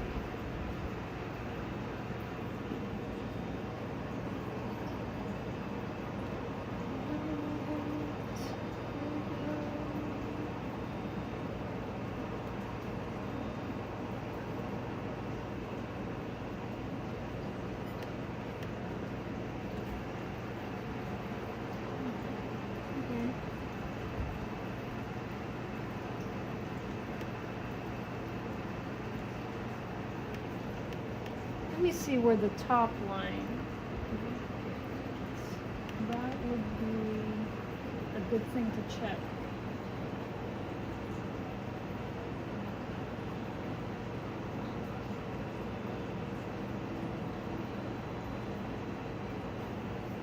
Alright. Okay, we gotta push the box up just a little bit.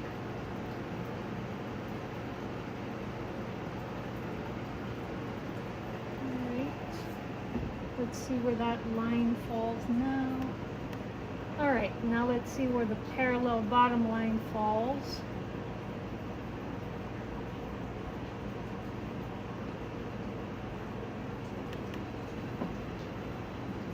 Yep, it's back and forth until we're perfectly aligned, and then we can start the burn for us.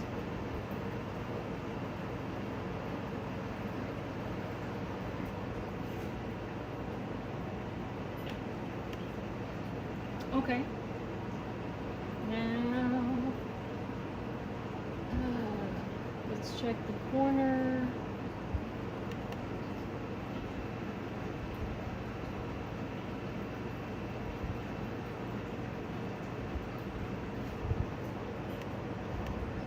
Okay. little bit of a buffer in the corner, like on the top side, so at least we're symmetrical.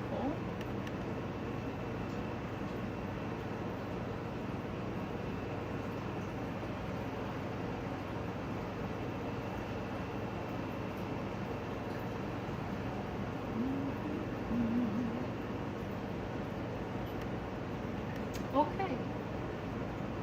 Navigate to the center. Folks, oh, let's check the extremities on the side. This may seem like overkill, but sometimes when you engage in overkill, you find mistakes. So we don't want any mistakes.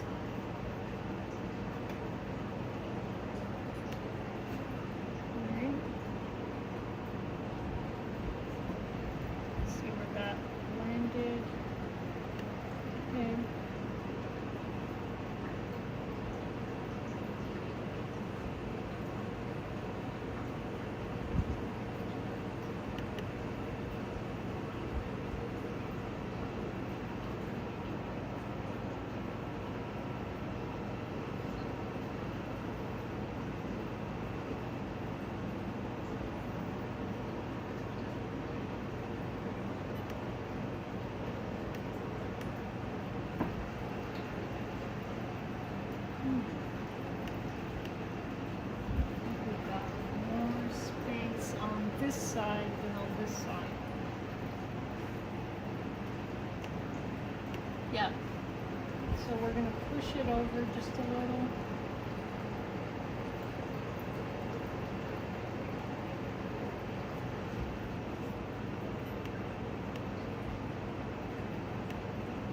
Let's check the other side again.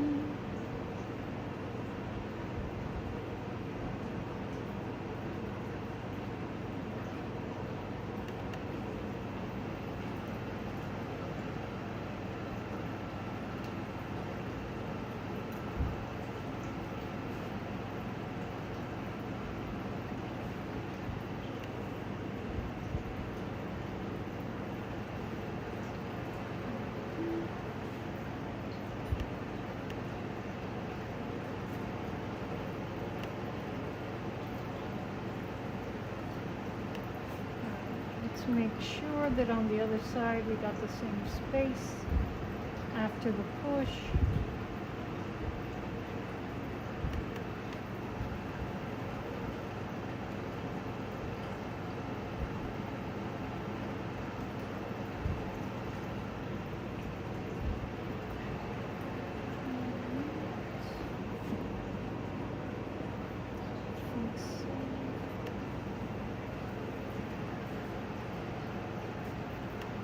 Take it to the center so I can compare the lines, the marks.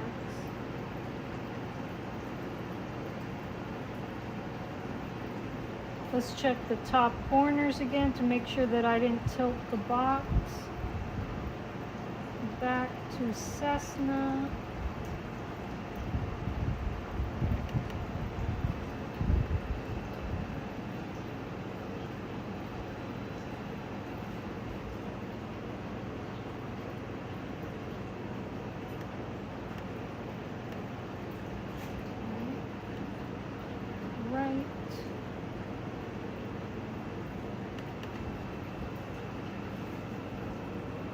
I know, folks, but trust me,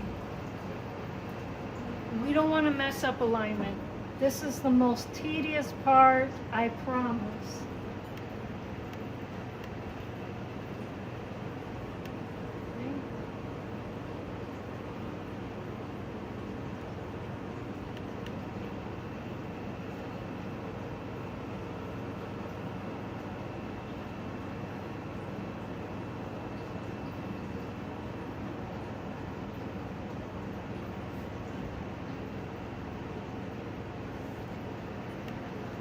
Okay, yes, yes, yes, yes, back to center. Okay,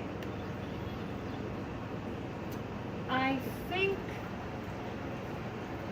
that I am satisfied. And so folks, Here's the scary part, starting the engraving. Wendy, welcome to the chat, Wendy. Folks, the commissioner is here. Wendy says, hello, Liza, and chat. Sorry, I've been a bit busy. I'm glad I made it for this part. Yep, you came in just in time, Wendy. We got things aligned, and we're gonna start the burn. Oh my gosh, let's do this. All right, goggles on, and oh my gosh, we're gonna start this.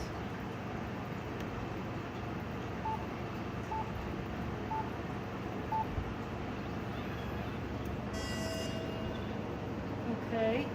Oh, it's giving me that famous error message again. Laser Gerbil detected some problem with your board. It would appear that Gerbil has problem executing this job. Causes of this situation can be multiple. Blah, blah, blah. Okay, I'm just gonna press OK, and it should take me to a menu that I am expecting. All right, let's see. Where is the menu? Okay, no. Let's do a Gerbil reset here.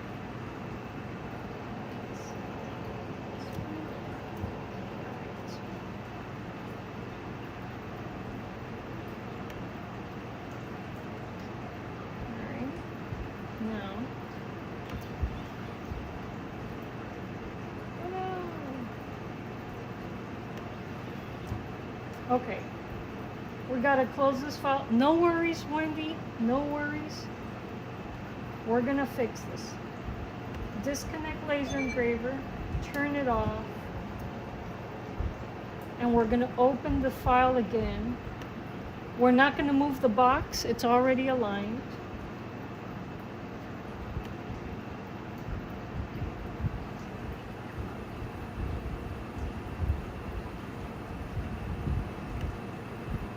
Turn on the engraver, bring in the file, okay, open. All of the settings are saved, we're good. Auto size 300 DPI, we're good. Create, yes. Okay, let's check the alignment. We have to click.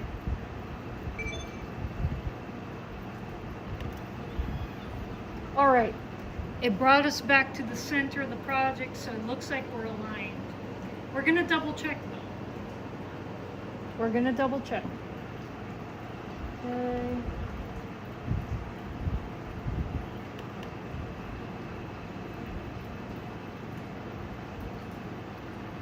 Make sure we're in the same place as we were before. Okay, we are. We're fine. Now, let's deal with this error message.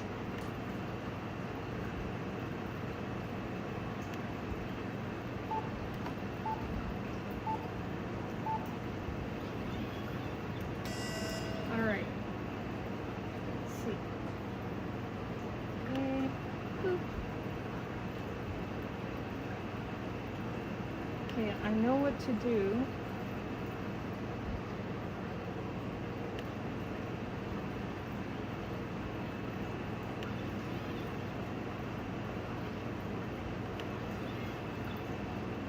I think we're still aligned.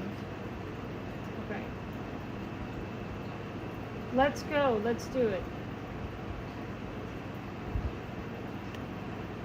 Aha, there's the error message. That's what I was looking for. All right, folks. This is how you fix this. I'm going to show you right now.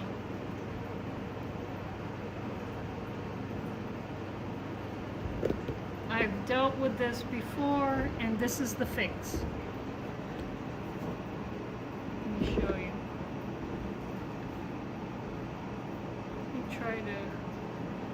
it says, laser gerbil detected that last job was not completed, blah, blah, blah. Okay, so what we want to do is start again from beginning, save, and then we're going to click on this checkbox that's labeled redo homing. That's how we fix it. Okay. All right. Oh, glasses. Okay. I got my goggles. Oh my gosh, it's starting. It's starting. It's starting. Okay. Let's watch this thing. Okay. It seems like it knows what it's doing. It seems like it. Let's pull out a little bit and see what it's doing.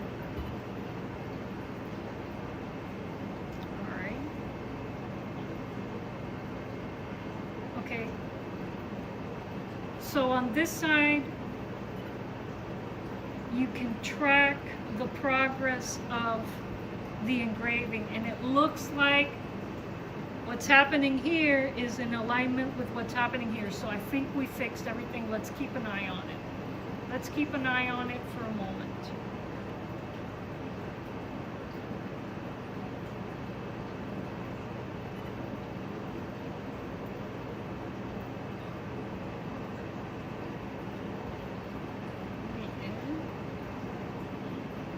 Let's keep an eye on this thing.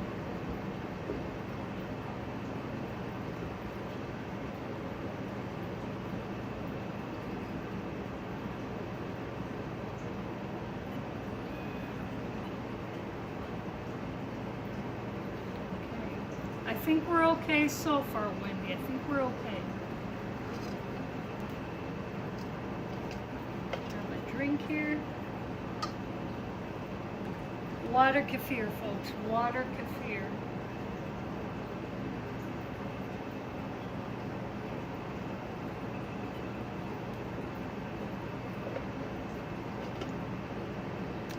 So far, so good. So far, so good.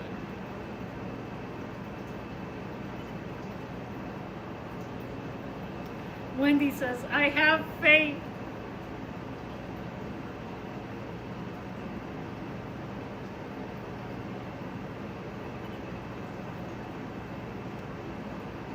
It's looking good so far, Wendy. So far, we're on target.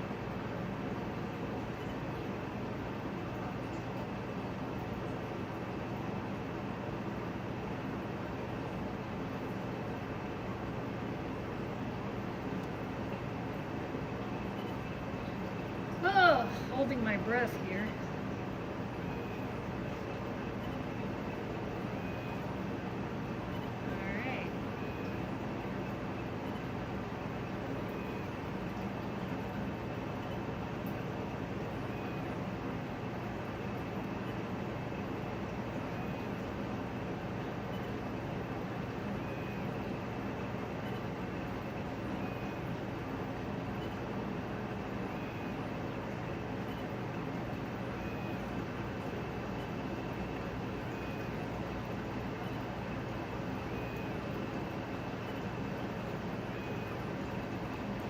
Caddy, I'm gonna mispronounce your username. Kadir Dogman says, I can't wait to see it. Whoa. Actually, it's looking pretty good on my end, Wendy. Let's give it a little more time before we let it do its thing. But let's keep an eye on it for a bit. It's looking good. I see the little airplanes in the corner. All right.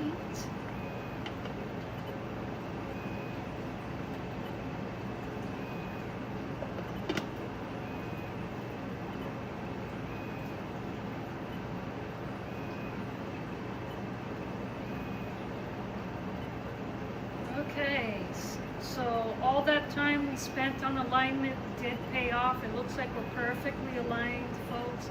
Yay! Celebrating. we've got perfect alignment, and so far after we made the corrections we needed in that error message dialogue window that popped up, everything seems to be okay. Yep, it is looking good so far, Wendy. Oh, let's see. It's starting to engrave now the bottom of our controls.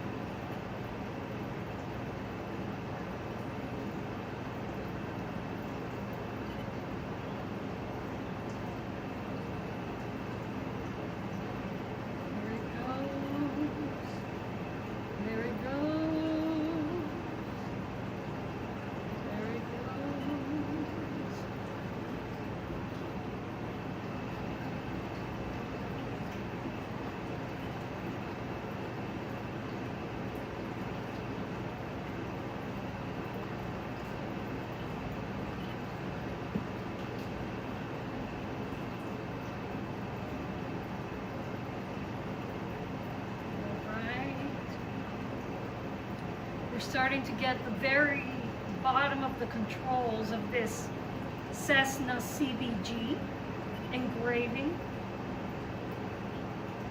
Oh, I can't wait to see this on the box.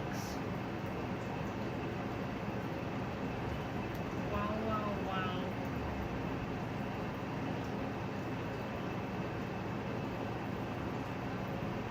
And I say this every time. This Acmer is much better than my original laser engraver.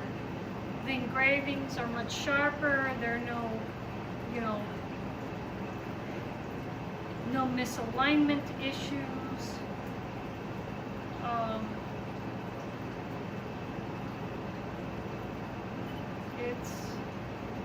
It's really a step up, maybe 3 or 4 steps up from my IWE color, to be honest with you.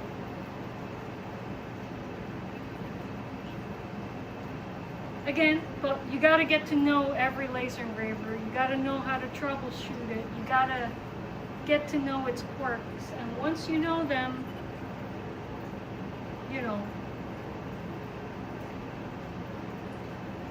when stuff goes wrong, you don't freak out too much because you know what to do. So this is good. Good so far.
Let's very carefully take a closer look at the engraving. I'm going to move you guys really, really carefully, and I'm going to make sure not to bump the workbench because that would be catastrophic at this point. Darn it, you're being called to surgery. Well, good luck with the surgery, Wendy, and no worries, you can catch the replay.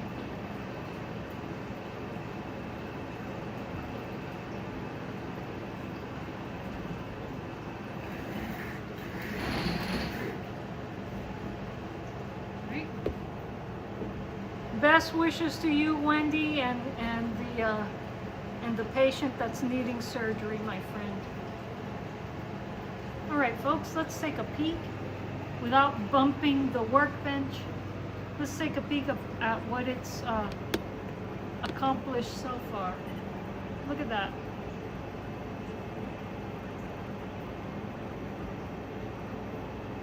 It is beautiful. We're gonna let that work.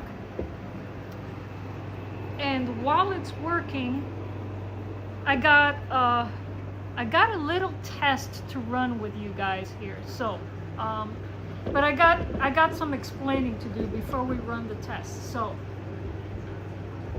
let me flip the camera so you guys can see. Turn you guys around. So, Lawrence and I have been meaning to turn this into an outdoor studio for a long time. Now, right now, it's too hot to really make any recordings in here, but in the winter, this is a really, really nice space to work. And so you could see we have Lawrence's bass stacks here, because Lawrence does play a little bit of electric bass. Wendy says, I'm going to keep the stream playing in my office while I'm working, help you out with watch time. I appreciate that, Wendy. Thank you so much. And maybe somebody eavesdropping will enjoy the stream as well.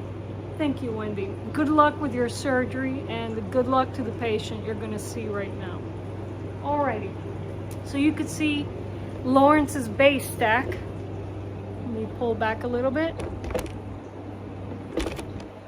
A really, really old PV guitar amp that's been through hell. I don't even know if it works. At one point we lent it to a school studio, and you know how students handle things, and then it had to suffer a move from Miami to North Florida, so it's been banged up a bit. It's been here for a while, unused. So I don't know if that PV amp works. We got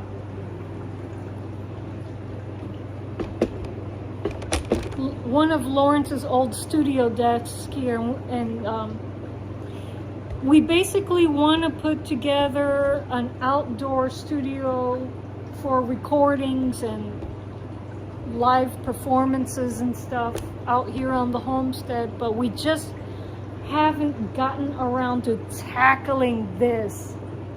And we got some more equipment to deal with back there as well. But what I wanted to do today was to see if this PV amp is still operational. I don't know. And so I brought Kat to back out today to test that while our laser engraver is working. So let's see if this PV is still a thing worth keeping. All right, let's see if it's still a thing worth keeping here.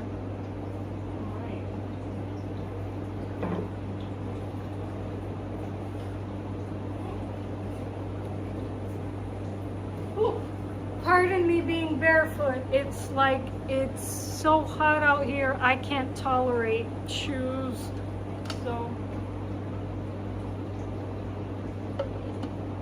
I'm gonna lower the setting on the swamp cooler so you guys can hear what I'm doing.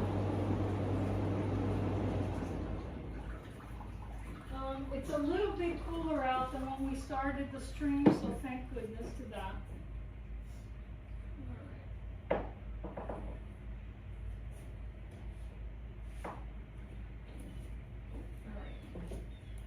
So let's plug Cat back into this PV amp to see if it's working. Is it working? I hope so. It would be nice just to have a dedicated amp for the workshop here. Let's see. Oh, I I gotta plug in the amp. Hold the phone, I gotta plug it in. Of course, it won't work unless you plug it in. All right. Got an extension cord here. Move Josie's dish out of the way.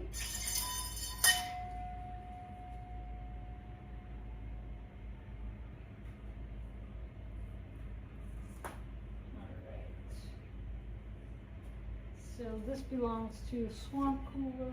That goes here. Whoa. This PV amp is really rough. Some oxidation on the power cable here. I hope it works.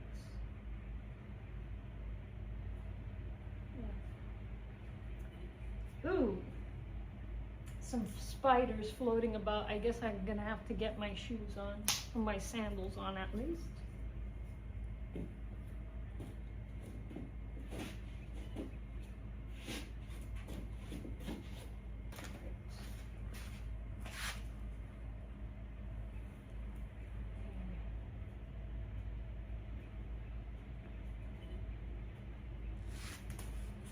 Is this amp operational? Let's find out.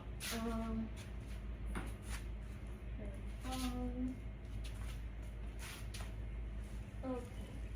Oh. Okay, it was on. Right. It was in the on position. Let's get this connected.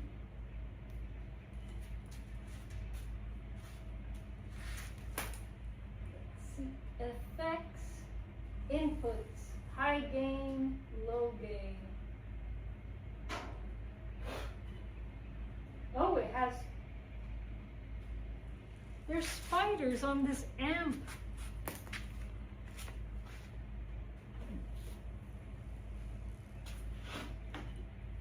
Got reverb on it.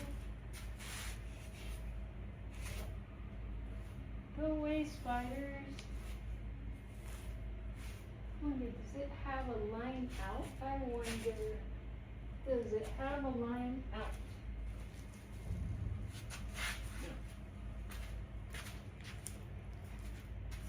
If I want to record the amp, if it works, I'm gonna have to mic it.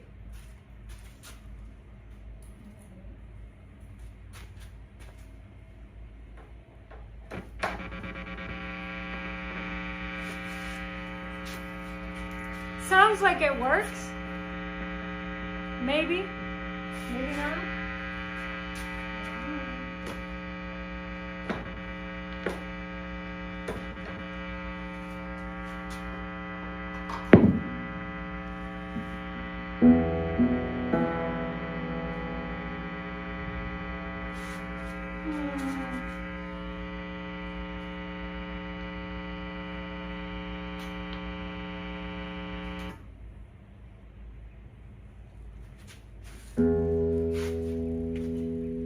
I reset the ground switch. It's working! I'm hearing sound and there's no noise. Yay! Okay.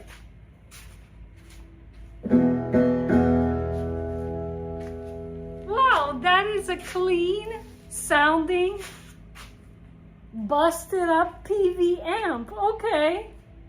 Cool. Let's play some stuff. Let's play with this. Oh, it has a built-in EQ.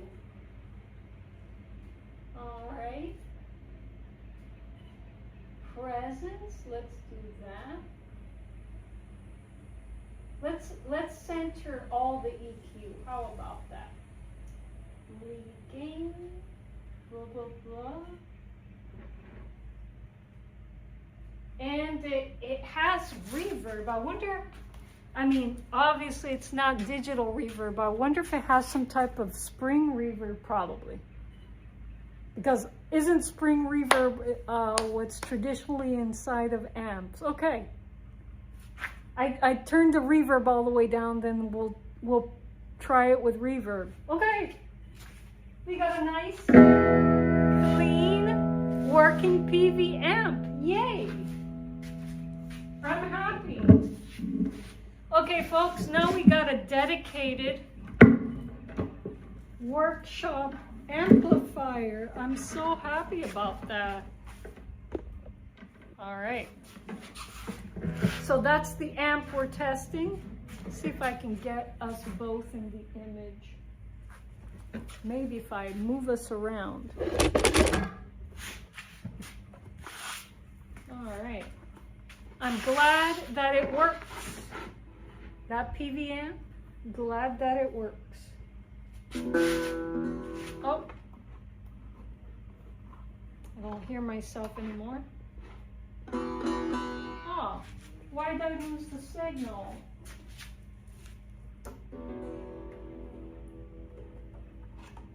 It's not my piezo.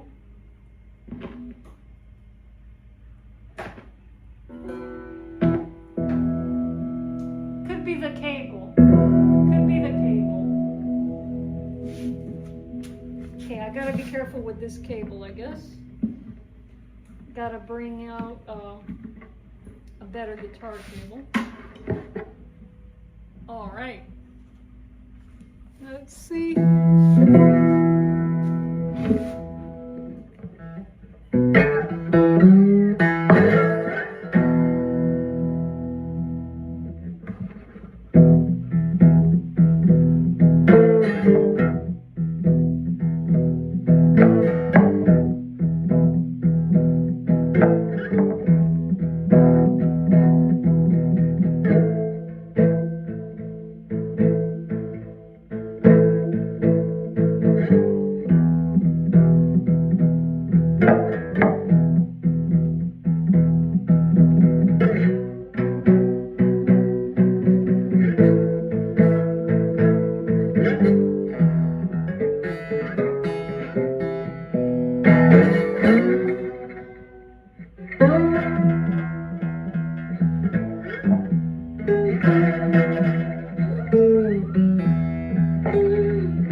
Gotta find a way to keep that going.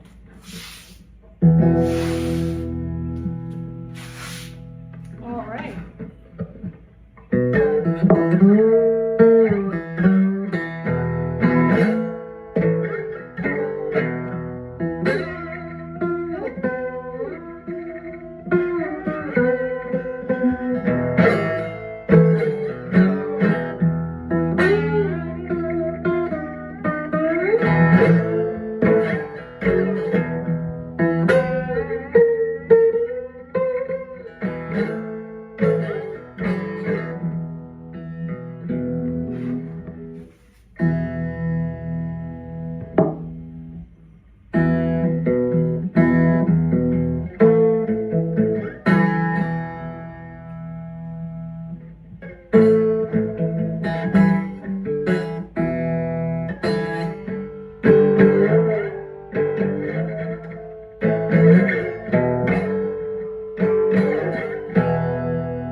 Let's play around with some of the effects on this PV.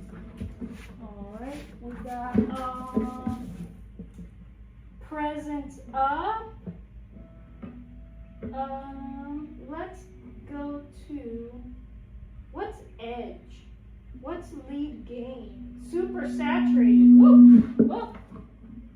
Of course, feedback.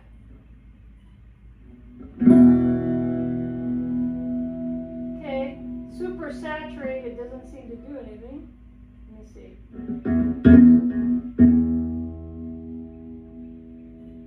Maybe.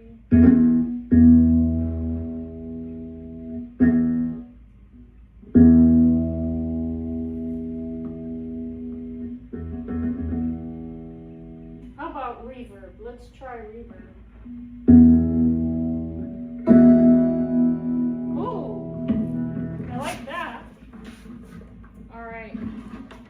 kind of a folky pattern, finger picking pattern I learned from Busker 909. Let's try it. Gotta prepare for it. Well,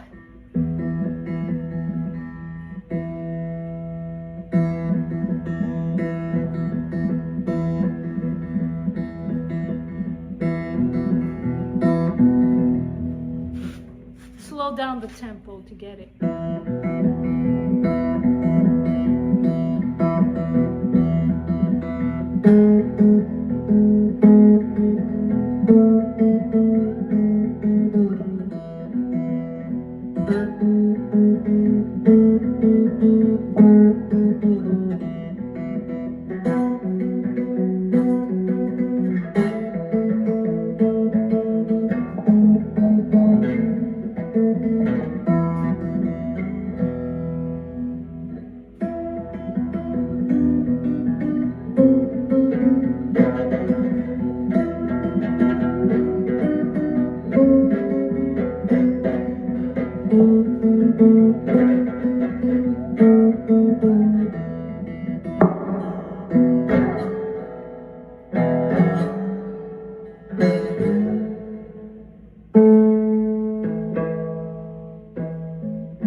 Working on that folk pattern.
right. Well, we got a working PV amp.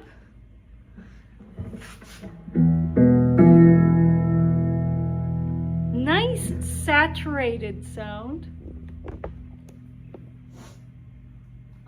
Definitely having a different quality than the Joyo, but of course the Joyo is a travel amp, but with digital processing. But I'm glad we have a working guitar amp now that's just doesn't have to move from there. It's dedicated to the garage now. So yay! All right, let's check in on our laser engraving. Let's see how it's doing.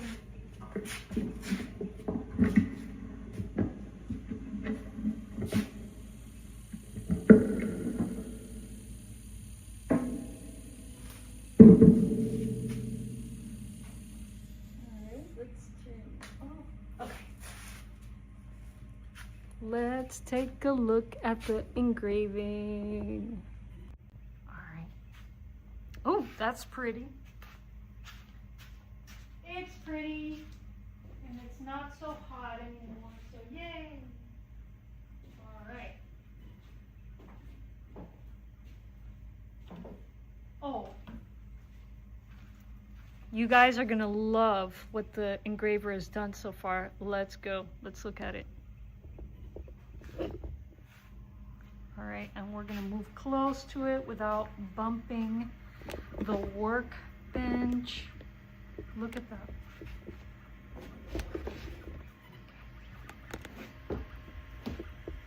Take a look at that, folks.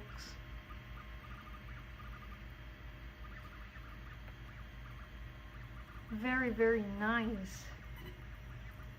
Wow, gorgeous.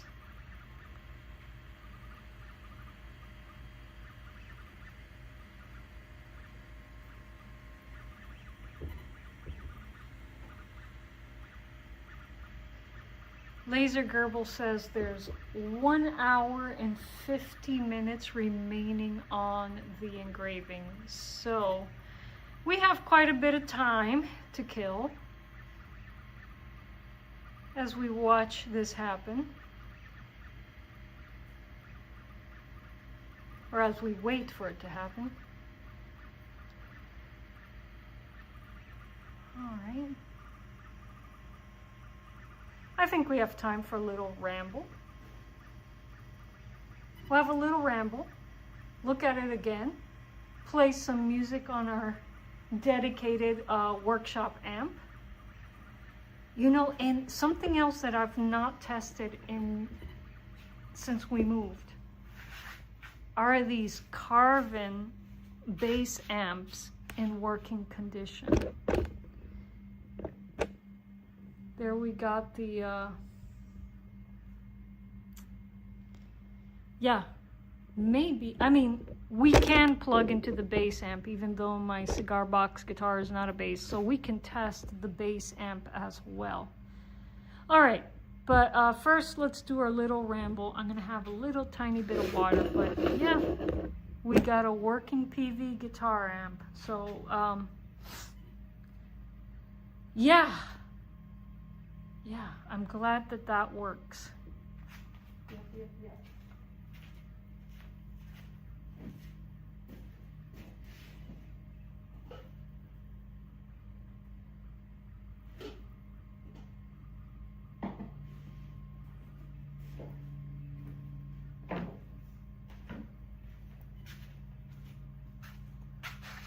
All right.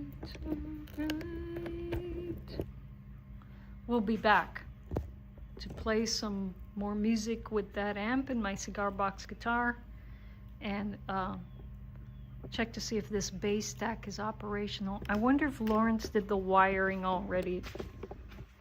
Let me take a look. Is it wired? Are you wired? Okay. Oh, okay. No wiring required. It has speak-on cables. Okay. No wiring required. Okay. So we'll be able to test that when we get back from our ramble.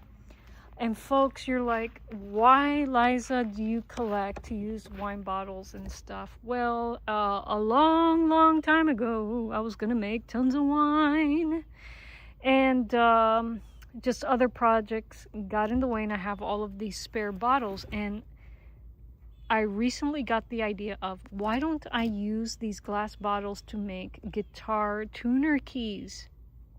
Glass slumped in the Fuseworks craft kiln. So that is a project that is coming up very soon in the workshop, folks, so stay tuned for that. If laser engraving doesn't interest you, if ceramics, making guitar slides doesn't interest you, but glass slumping does, you know, keep an eye on my channel. When I put together my stream titles, I tell you guys what I'm planning to do, and so you could check in on the live stream to see if what is on the docket is something that interests you. So yeah, check in on the live. And it helps if you subscribe and click the notification bell. That way you know when I'm planning to go live. All right. Wow, so nice. There are a few pears left on the pear tree. Those were not ready for picking yet this week, folks.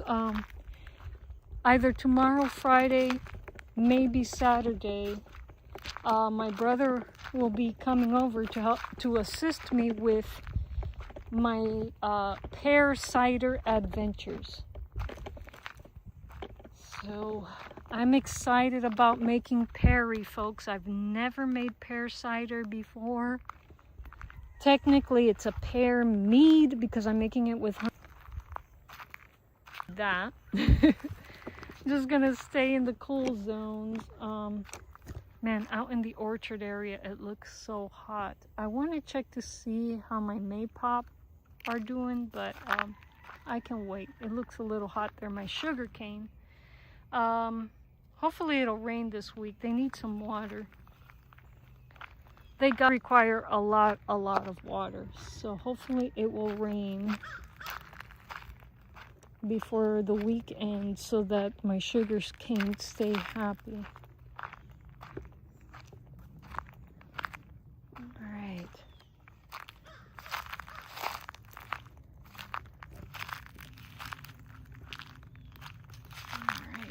Wish I could give you guys a proper ramble under the oak grove. Right now it's just a little dangerous to walk underneath there because the last hurricane that passed through our area really loosened some old branches that are really heavy. So I'm afraid to go walking through there. That's why I haven't even rambled with my mower through there.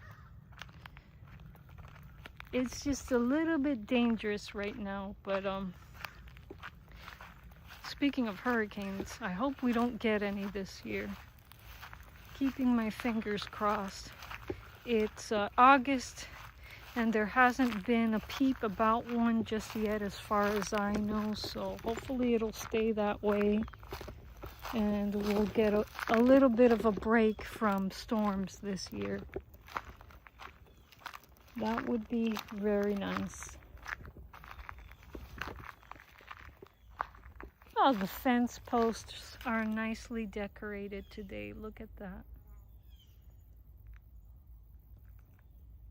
We got some briars and other flowering vines there. I think that's false jasmine or Carolina jasmine, but I'm not sure. We do have a lot of Carolina jasmine on the homestead and they smell wonderful. This spot right now, temperature wise that is, but man, I would love to make recordings in there. Look at this, but right now it's just too dangerous for me to go in there with all the loose branches and stuff, and I gotta carve out paths underneath the oaks again. Oh, look, I found an American holly right at the edge here. Look, that is an American holly, and I do believe that this type of holly is evergreen. It doesn't drop its leaves. Oh,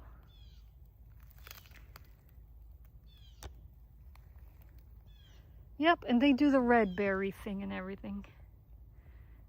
Cool. Oh, this beauty berry beauty berry clusters. One of the favorite foods of the deer out here. Those berries, you can eat them, but they don't taste like anything. When I pick them, it's because I want to give a fermentation a bit of color. They're good at doing that. I'm wondering if they're good at making natural wood stains. I have to revisit Lizel's tutorials. Lizel Cigar Box Guitar. She has a bunch of videos where she shows how she makes natural wood stains, and I know that it would be a good thing to try making some natural wood stain with the beauty berries and with our pokeweed berries. Get a nice magenta color. All right, let's check in on our engraving. Let's stay out of the heat. Maybe play a little more music. Let's check in. Oh, Wendy, you're back. Wendy says, "This is Patty, RN. I work in surgery. Wendy brought her iPad to the room. Wendy and CV surgeon, Dr. R, are listening while they work. Wendy told us about your CBG for her son. Sounds interesting." Welcome, Patty and Dr. R. Well, I'm glad I'm helping you guys your work. I know that can be really, really helpful. So, welcome to my workshop, Dr. R and Patty. It's a pleasure to have you here. All right, and so this is where the engraving is right now. It's looking fantastic. No misalignment, no stuck burns. It's gorgeous. All right. Progress report from Laser Gerbil. It still says it has 1 hour 51 minutes left of engraving. It keeps adding time. It's not really a reliable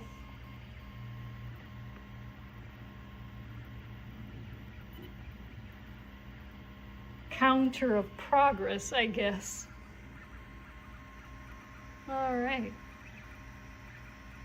Okay,